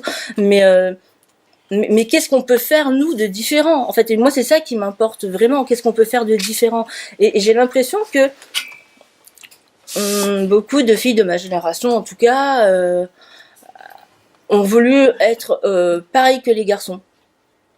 Et ça, pour moi, c'est un peu dommage, en fait, parce que je pense on peut faire autre chose que ce modèle-là. On peut faire autre chose, c'est-à-dire il faut être sur la compétitivité, l'inversion du rapport de force qui peut être comme ça. Et en même temps, elle travaille. En même temps, il y a les enfants et les relations hommes-femmes sont quand même très très dures. Et après, pour parler par rapport aux autres thèmes, moi, en tant que lesbienne, au niveau de la GPA, de la PMA, enfin aussi, je voulais remercier le féminisme aussi, quand même, surtout, parce que c'est grâce au féminisme aussi où on a pu avoir des luttes LGBT. Et ça, enfin voilà. Et aussi, je déplore que l'inter-LGBT, par exemple, que même dans les mouvements comme ça, ce sont toujours les gays qui sont c'est plutôt le G qui est toujours représenté, et on le voit constamment. Et après, au niveau de la PMA, tout ça, même le mariage pour tous, finalement, le mariage pour tous. Alors là, je sais que je vais pas du tout être en accord avec la majorité, mais ça, j'ai l'habitude, c'est pas très grave. C'est que, dans les années 70, les féministes et le phare surtout, on était contre le mariage. C'était la société bourgeoise qui en remettait en question. Toujours. Et vous l'êtes toujours, voilà. Et maintenant, de voir qu'on revendique le même modèle que les hétéros, les hétéroflics, pour parler du phare. Enfin, pour moi, c'est aberrant, quoi. On peut faire autre chose. Alors oui, bien sûr, évidemment qu'il y a toujours cette question du droit qui est primordiale et qu'il y a des couples qui, quand l'un décède, tout ça, ou ça, c'est problématique. Il faut trouver se protéger. Mais je pense que le grand problème, c'est que les luttes sont toujours menées par les hommes. Enfin, les grandes luttes, ce qu'on appelle les grandes luttes, et que c'est les modèles masculins et du patriarcat qui font que, forcément, enfin, je repense, excusez-moi, mais à une phrase d'Audre Lorde, qui est une afroféministe, et cette phrase, pour moi, elle fait sens. Et au début, elle m'a touchée, mais j'ai mis du temps à comprendre vraiment. Elle dit, on ne détruit pas la maison du maître avec les outils du maître. Eh bien, moi, je pense que ce système tel qu'il est fait, qui est ultra capitaliste, on ne pourra pas le détruire en utilisant toujours les mêmes moyens. C'est-à-dire que ce système est tellement bien rodé qu'en utilisant toujours les mêmes moyens, tout est fait. En fait, le jeu, il est perdu d'avance, puisque nous n'avons pas les moyens de lutter si on utilise toujours les mêmes moyens qu'on a utilisés. Alors, j'ai pas la réponse, hein. Ça serait trop facile. Moi, je suis pour qu'on essaie de voir ensemble. C'est justement ça où j'essaie d'avoir une position radicale. Et je me dis qu'il faut vraiment inventer de nouveaux schémas.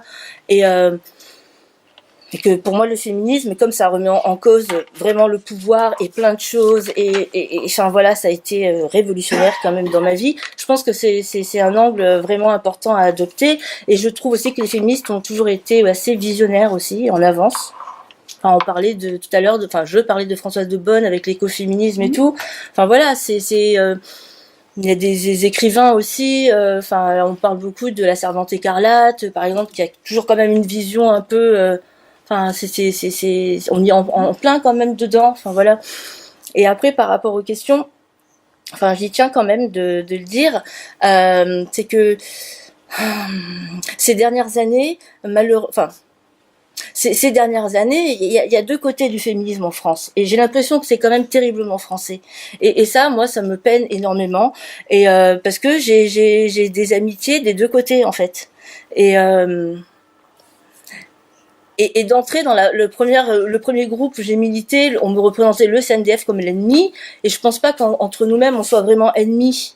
En fait, c'est quelque chose que je veux pas admettre. Je peux comprendre qu'on ait des divergences, mais je pense que la force du féminisme, c'est de repenser les choses autrement et qu'on peut faire mieux, qu'on peut pas s'opposer, et que tout est fait pour qu'on s'oppose en fait. Forcément, quand on est sur le terrain des droits, c'est forcément fait pour qu'on s'oppose et qu'on se détruise. Et là, en parlant de la loi sur la pénalisation du client, tout ça, j'ai été vraiment en colère, mais au-delà de la colère, c'est plutôt de la tristesse, parce que par rapport à la manif d'aujourd'hui, et je tiens quand même à le dire, mais sans lancer de débat, parce que c'est pas le moment et on n'aura pas le temps, mais voilà, moi ça m'attriste toujours quand je vois que des féministes, parce que c'est des féministes, les autres je m'en fous en fait, hein. Mais voilà, non, mais parce que vous voyez ce que je veux dire, les autres ça m'étonne moins, donc voilà, mais quand on refuse, par exemple, que les signatures, par exemple, du Stras. Alors, je sais les antécédents qu'il y a eu, je sais qu'il y a les abolitionnistes et les non-abolitionnistes, on va pas refaire le truc, mais sérieusement, vous l'avez dit tout à l'heure, toutes les deux en plus.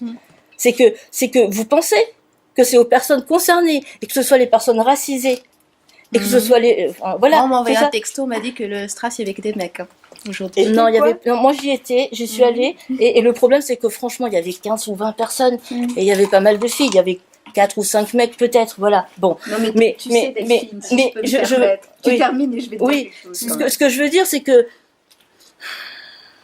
voilà, et depuis les années 70 aussi, c'est pareil, c'est que je sais qu'il y a eu des coups bas, des trucs vrais, et des deux côtés, hein, ça, voilà.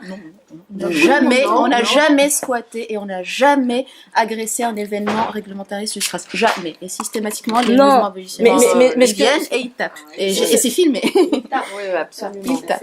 Non, mais ce que je veux dire, c'est que par rapport à ce que je disais tout à l'heure aussi, c'est que on parle de la libération de parole, tout ça, et vous savez l'importance, je pense, en tant que femme cis, hein, du coup, parce qu'on est vraiment, c'est que on a subi l'injustice. On sait ce que c'est le rejet, en fait.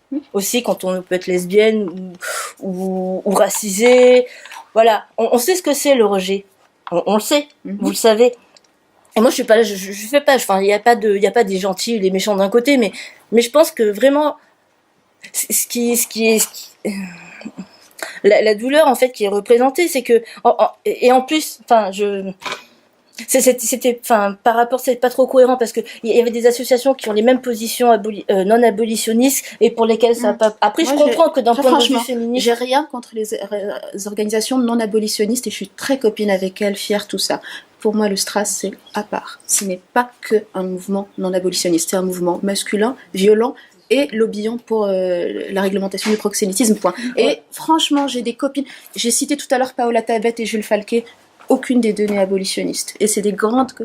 c'est mes références absolues. Donc vraiment, c'est pas là non, je comprends. Après, ce que je veux dire, c'est que, par exemple, on a eu le mouvement MeToo, d'accord ?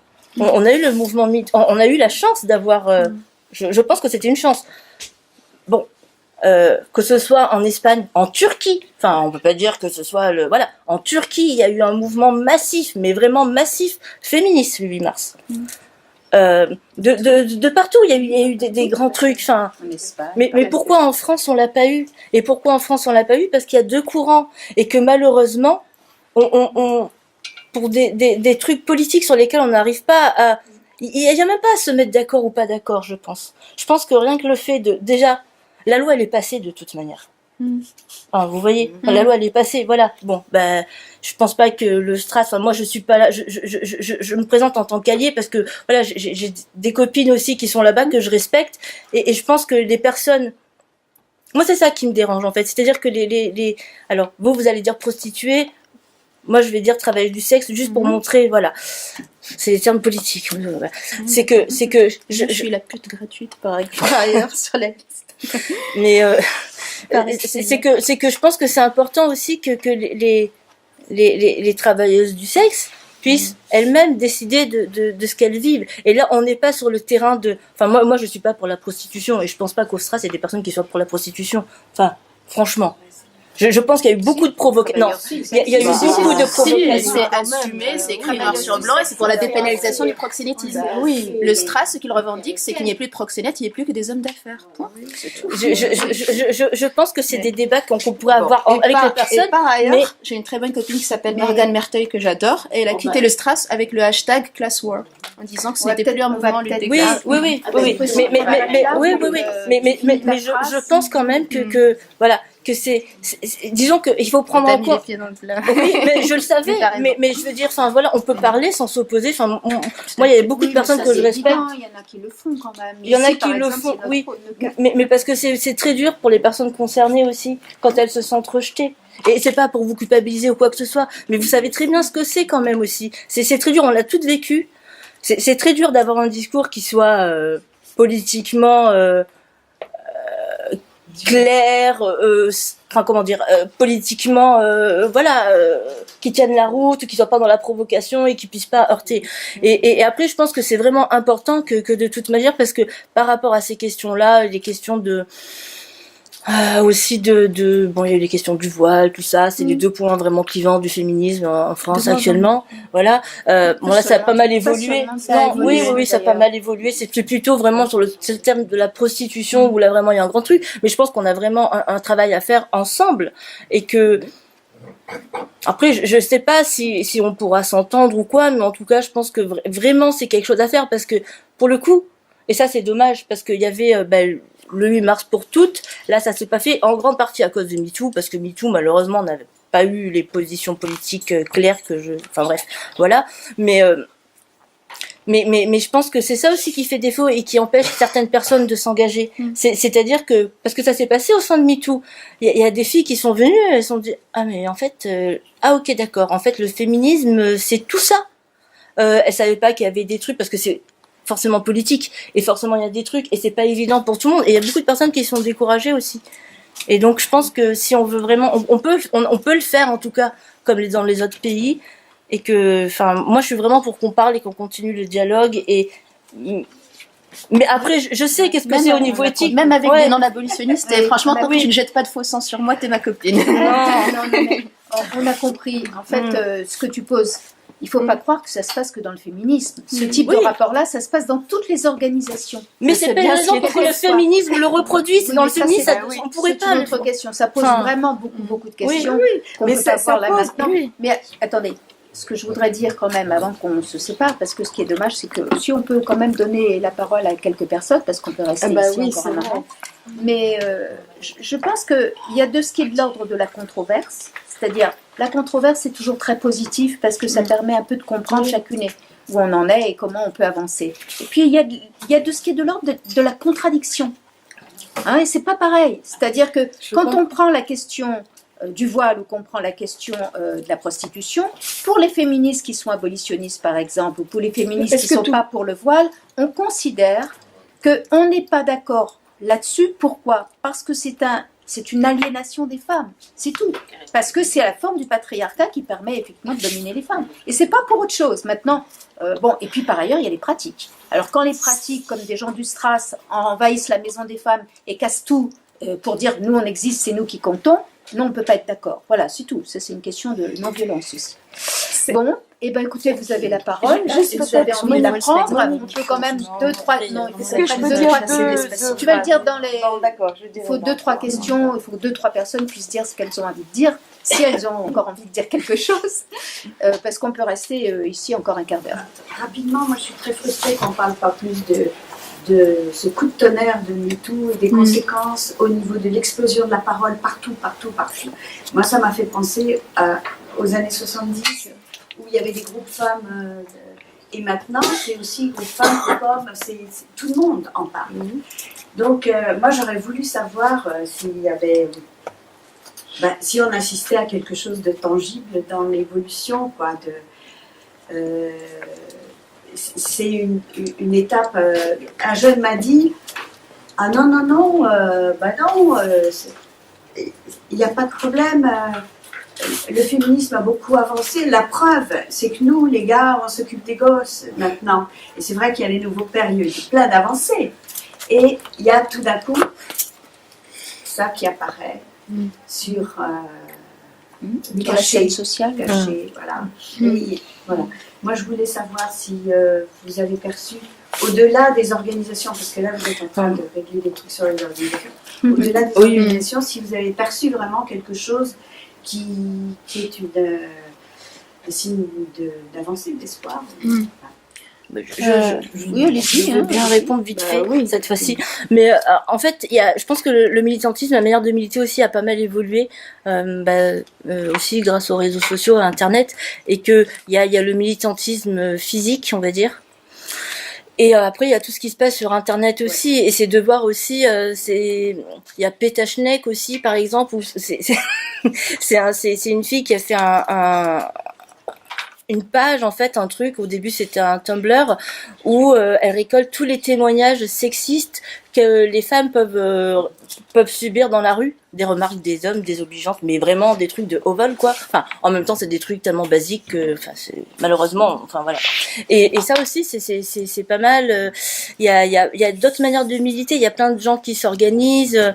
Après, le problème, je pense auquel on est confronté pour toutes les luttes, c'est de mobiliser les gens de manière physique aussi, après au bout d'un moment, et comment le faire, parce que enfin en AG c'est bien beau au début, tout le monde, enfin vous avez connu ça, je pense que voilà, après dans les associations peut-être que c'est un peu différent, quoique je sais pas, voilà, mais tout le monde est d'accord et tout le monde est ouais je suis partant, puis après il y a plus personne quand tu veux passer à l'action, donc voilà. Après est-ce que la manif en soi, juste une manif, est-ce que c'est ça qui va, moi je pense qu'il y a, voilà, je sais pas, mais en tout cas après je pense qu'il y a des actions qui peuvent être, mais il y en a d'ailleurs, il y a plein de groupes, il y a la Barbe qui fait ça aussi, qui intervient dans les trucs, il y a, je ne me rappelle plus du nom exact que vous le connaissez, mais il y a aussi une manière de militer différente par rapport aux règles, enfin à tout ce qu'on peut par rapport à notre corps, par rapport aussi à une notion aussi de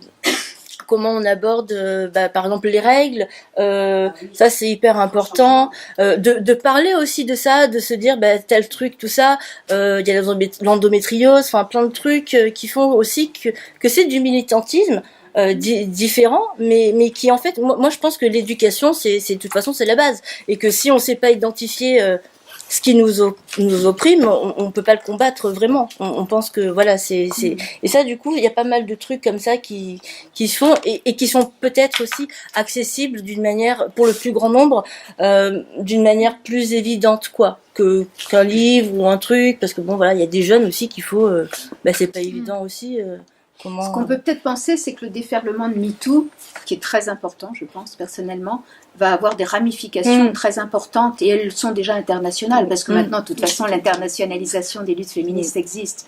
La question qui se pose un petit peu pour nous, c'est comment traduire MeToo en mouvement social important, comme ça a été le cas pour l'avortement, pour les luttes pour l'avortement, puisque ce qui s'est produit, c'est qu'on a obtenu l'avortement parce qu'il y a eu un vrai mouvement social organisé, qui n'était pas de dire, voilà, on va s'organiser, on va prendre... Non, ça s'est fait presque spontanément, mais il a existé et il a permis aussi des grandes manifestations dans la rue. Moi, je ne crois pas qu'aujourd'hui, on puisse miser sur le nombre des manifestations. Je pense que c'est une erreur. On est dans une période et un contexte où toutes les formes du rapport aux politiques, des manières de lutter au niveau du politique sont complètement obsolètes là. Je pense que bon, et ce qu'on vit, c'est quelque chose qui va mettre du temps pour faire naître du nouveau. Hein, il y a des expérimentations qui existent. Hein, tu parlais d'expérimentations horizontales, etc. Et ça existe. Moi, je connais pas mal de groupes en province, et pas seulement féministes, qui font des choses. Mais tout ça, ça va mettre du temps pour se constituer et se renforcer. Et ça va apparaître peut-être de manière beaucoup plus structurée et organisée dans quelques années, peut-être. Et ça, c'est toujours un petit peu les révolutions qui ont des soubassements et qui mettent du temps. Hein. Monique. Oui, ça me paraît très différent de ce pourquoi on se battait. On se battait pour obtenir le droit à la contraception. Il y avait un objet précis. Le droit à l'avortement, il y avait un objet précis. Alors, ce serait quoi l'objet de MeToo, là? Le droit, la possibilité qu'ont les femmes maintenant, quand il n'y a pas de mariage, de prendre le nom de l'enfant, prendre le nom de la mère. Tout ça, c'est des choses précises. Tandis que ce qui se joue là, c'est vrai que ça ne relève pas de la loi à proprement parler. C'est quelque chose de beaucoup. Mais est-ce que juste. Très bien. Qu'est-ce que ça c'est le lien, je passe par rapport à ça? Quelle revendication? Sur quelle revendication? Oui, et dans une continuité. Ça, c'est difficile. Hein. Ça, c'est difficile. Et ça, je trouve que ça montre à quel point, d'ailleurs, les choses sont compliquées. C'est qu'on a obtenu des choses. Moi, je pense que les lois, elles ont été très importantes. Le droit à l'avortement, moi, je suis un âge qui fait qu'on sait que quand on avait pu avorter, c'était quand même pas facile. Ça a changé notre vie. C'est une bonne chose. Je ne suis bien sûre, en tout cas, encore avec vous. De penser que c'est une organisation de la loi, etc. Non, c'est une bonne chose d'obtenir le droit à l'avortement. Je sais ce qu'elle pense. Par rapport à ça, ces choses-là, elles ont été obtenues et c'est une bonne chose. Et là c'est autre chose. Et ça coexiste. Et c'est ça qui nous interroge. Que ces avancées réelles sur la loi coexistent avec toujours cette... Avec des régressions. Et juste très rapidement, je pense que ce que je voulais dire, c'est que c'est important, comme Geneviève Fraisse dit, l'important de la domination, c'est son illisibilité, en fait. Et ce qui est intéressant dans le mouvement MeToo, c'est en fait, c'est une manifestation de comment est organisée la société en profondeur, parce que finalement, moi, j'aime pas parler de libération de la parole des femmes. Les femmes, elles parlent souvent, mais très vite, on va leur faire honte et on va leur envoyer ce qu'elles ont vécu comme violence vers la sphère privée. Et voilà, en fait, on va les culpabiliser, elles, de ce qu'elles ont vécu, donc elles finissent par se taire. N'oublions pas que toutes les histoires qui ont éclaté, à chaque fois, tout le monde savait. Quand l'affaire Bopa a explosé, on dit, bah oui, dans le parti, tout le monde savait. Weinstein, ça fait 40 ans que tout le monde sait dans le monde du cinéma qu'il agresse et qu'il viole les femmes. Donc en fait, et ce qui est extrêmement inacceptable, c'est que quand les femmes déferlent avec le hashtag MeToo pour montrer effectivement des expériences communes qu'elles ont vécues, on les renvoie vers la justice. Attends, la justice ne se joue pas sur Twitter, mais depuis quand elle se joue dans les commissariats et la justice? Parce que moi, je peux vous dire que j'accompagne des femmes en commissariat. On a eu l'occasion d'en parler la dernière fois avec Monique. C'est honteux. C'est honteux. J'ai même vu une confrontation entre la victime et l'accusé, où le policier sort pour faire des photocopies et les laisse en tête-à-tête et essaye de les rabibocher. Enfin voilà, donc ça c'était très très important. Et je pense que c'est vraiment, il faut le penser comme la manifestation en fait d'un système organisé en profondeur. Moi je suis tout à fait d'accord pour le coup avec ma voisine par rapport à notre rapport à la nuptialité.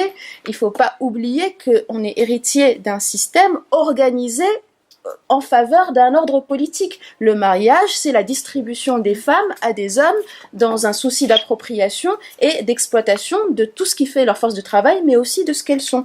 Et ça passe par, l'obligation sexuelle, ça a un ordre précis, la démonstration de force, les coups, les violences conjugales, ça a un rôle précis là-dedans. Donc c'est pour ça que ce n'est pas anecdotique. Les violences conjugales, c'est une police de dressage des femmes, et ça dans absolument toutes les sociétés. L'arsenal juridique, le droit coutumier, évidemment, c'est pour ça qu'il faut le mener aussi.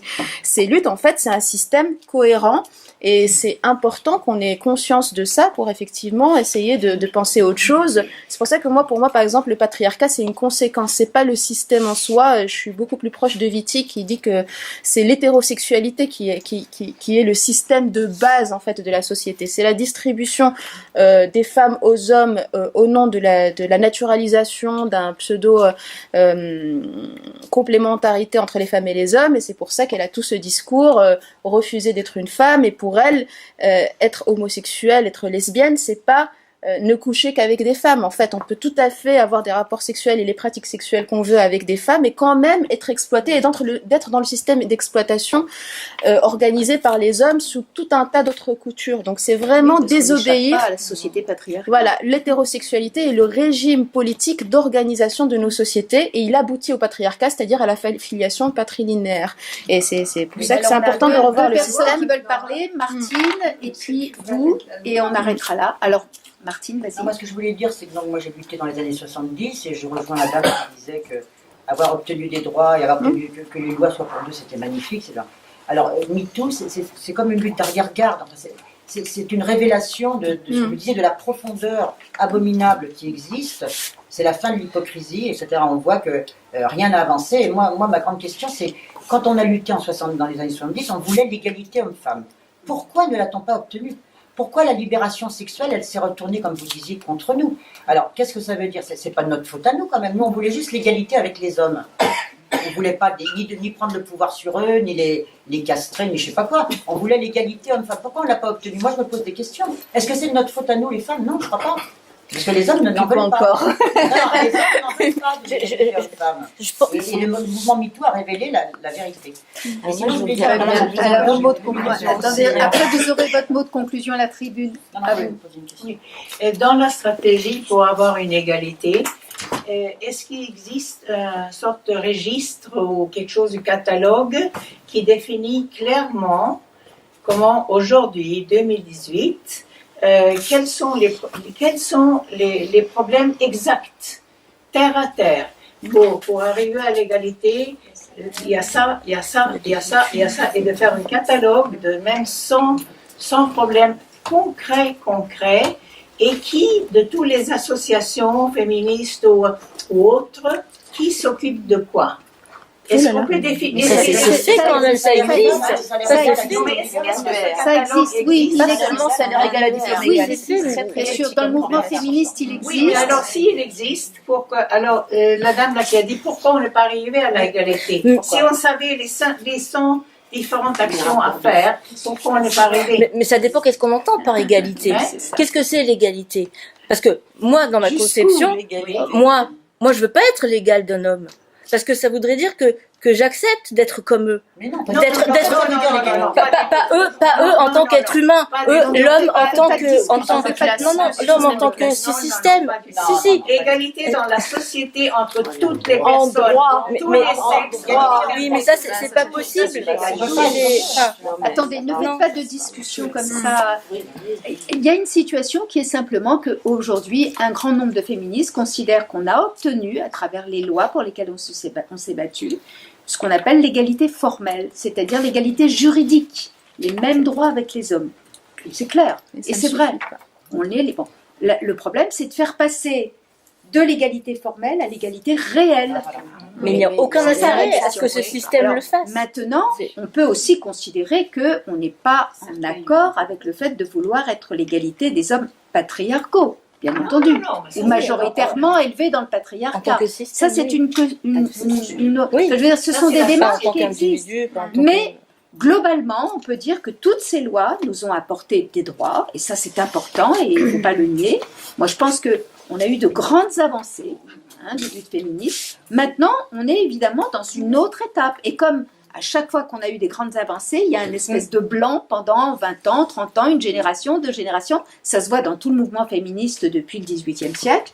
Et il faut attendre une nouvelle génération pour qu'elle se saisisse de sa propre réalité d'exploitation, de vie, d'oppression, des choses qui sont insupportables. Bon, pour certaines féministes aujourd'hui, pour des jeunes féministes, c'est la question des inégalités de salaire, par exemple, qui est le point mire, le phare de toute leur lutte. C'est le cas pour OLF, c'est le cas pour les Glorieuses, enfin bon. Pour d'autres, c'est d'autres questions. C'est-à-dire que c'est normal, il y a un ensemble de faisceaux et c'est important que ça s'exprime. La question, c'est quelle est la revendication aujourd'hui qui va au niveau des jeunes féministes, quelle qu'elle soit lesbienne, pas lesbienne, je veux dire, quelle est la revendication qui va permettre de fédérer un mouvement social en profondeur qui se sera l'écho de la société en général. Voilà, c'est ça. Est-ce que c'est la question des inégalités de salaire? Moi, je vois que, en tout cas, ça prend dans la société. hein, ça prend au sens de dire c'est intolérable aujourd'hui. Oui. Bon, maintenant, est-ce que c'est les mariages forcés? Est-ce que c'est les mutilations sexuelles? Peut-être que c'est un faisceau de cet ensemble, mais comment le traduire politiquement? C'est ça la Et juste difficulté. à ce moment-là, juste par rapport à l'égalité salariale, on ne peut pas porter une revendication sans avoir au moins un bilan de comment est organisée la société. Parce que si vous le prenez que par le bout de la lorgnette de l'égalité salariale à poste et à responsabilité égale, c'est à peu près 9% des cas dans les inégalités. Pour moi, le premier bilan à faire, c'est qu'aujourd'hui en France, la moitié des femmes actives françaises, la moitié, est cantonnée dans seulement 11 des 86 catégories socioprofessionnelles répertoriées par l'INSEE. Caissière, vendeuse, femme de ménage, femme de chambre, etc. Donc on a déjà l'impression de vivre dans un monde du travail assez mixte où il reste finalement des inégalités à poste égal, mais c'est pas ce qui régit en profondeur le système. Ce qui régit en profondeur le système, c'est que la femme de ménage ou la femme de chambre, elle pourra jamais revaloriser son salaire parce qu'on part du principe que ce qu'elle fait, c'est ce qu'elle est déjà censée faire gratuitement à la maison et qu'on est déjà bien gentil de lui jeter quelques sous pour mettre ce travail gratuit qu'elle doit à ses ayants droit masculins pour des entreprises ou des machins. Et c'est très difficile de revaloriser les salaires de ces femmes-là, même si ça fait 40 ans qu'elles sont dans une boîte en train de faire le ménage tous les matins, comme on le voit les copines de la SNCF, qui finalement travaillent sous traitance de net et tout ça, parce qu'on leur dit mais on va pas vous surpayer pour un truc que vous savez faire naturellement et que vous êtes de toute manière censé faire. Donc prendre la question par la seule question de l'égalité salariale à poste et à responsabilité égale, pour moi, c'est une vision assez libérale et qui n'est pas systémique et qui ne voit pas en profondeur comment c'est organisé concrètement l'exploitation des femmes, sur quelles idéologies, sur quels stéréotypes et sur quelles compositions finalement dans le monde du travail. Ce qu'il y a, c'est qu'avec une vision de cette sorte-là, on n'est pas dans la complexité des problèmes.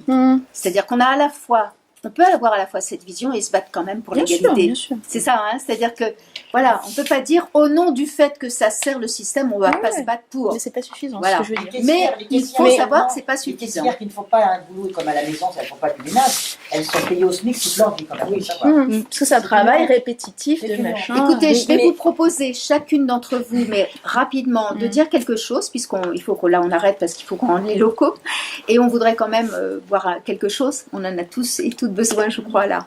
Donc, chacune d'entre vous, rapidement, vous dites quelque chose qui vous semble important et que vous n'auriez pas dit, peut-être. Voilà.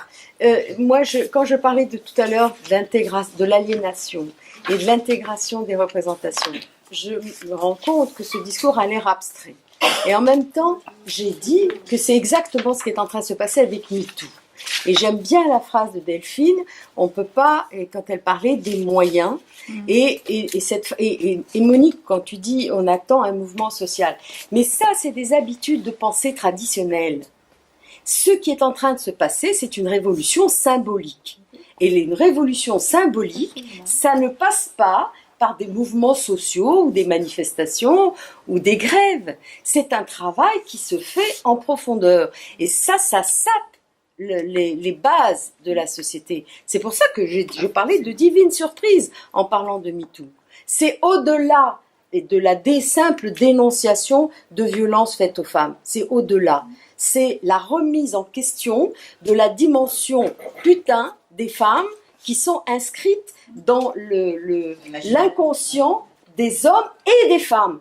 Et qui est au cœur de la structure patriarcale. Et qui est au cœur de la structure patriarcale. Donc, pour moi, c'est une révolution symbolique et c'est donc une remise en question de représentation, ce dont je parlais tout à l'heure. Et ça passe par d'autres moyens d'action que les moyens traditionnels, le mouvement social, l'inscription dans l'histoire, ça se fait. C'est en train de se faire.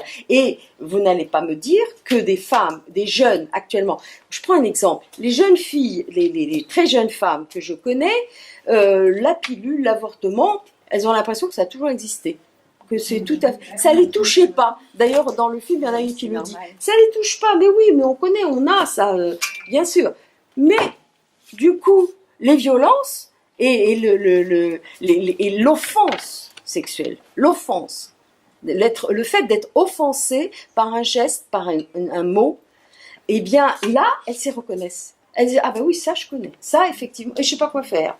Mais voilà, là, on met le doigt sur quelque chose qui est fondamental. Et ça veut dire que dans la vie quotidienne de ces filles-là, de ces jeunes femmes-là, ça va bouleverser les relations entre hommes-femmes. C'est un début. C'est un début, c'est important. Mais il y en a pas, ça n'a pas la même lisibilité que les mouvements sociaux traditionnels, le mouvement pour l'avortement, etc. Ce n'est pas la même chose. Ce n'est pas le même phénomène. Et c'est tout aussi important. Tout à fait. Alors, juste pour te répondre, pour moi, le mouvement MeToo et Balance ton port, ils allaient de pair, mais c'est pour ça que j'ai nommé donc Weinstein, Beaupin, etc. Et je trouve que justement, la prochaine étape, c'est de lutter contre cette tabouisation du fait qu'on veut bien parler des violences faites aux femmes, donc rien que la tournure de la phrase, sans parler des violences infligées par les hommes. En fait, MeToo, ça a été assez admis parce que des femmes out, qu'elles ont vécu des violences, grand bien leur face. Mais alors qu'elle nomme les agresseurs, où on va, quoi. Et donc, par ailleurs, ce qu'a subi, par exemple, la militante Caroline Dehaas, qui a juste dit, quand on parle massivement des violences faites aux femmes, à un moment, il faut bien nommer en quantité qui sont les agresseurs. Peut-être un homme sur deux, un homme sur trois, on ne sait pas. Tout ce qu'on sait, c'est qu'on est entouré de femmes violées, harcelées, machin et tout. Et ben là, c'est l'énorme tabou. Oh mon Dieu, alors on veut bien parler des violences faites aux femmes par on ne sait quels zombies ou quels... voilà, mais il ne faut pas parler des violences qui les infligent aux femmes. Donc ça, pour moi, c'est un peu la prochaine étape qui a été faite par Balance ton port. Alors ça a un peu... secouer la société, mais pour moi c'est la prochaine étape.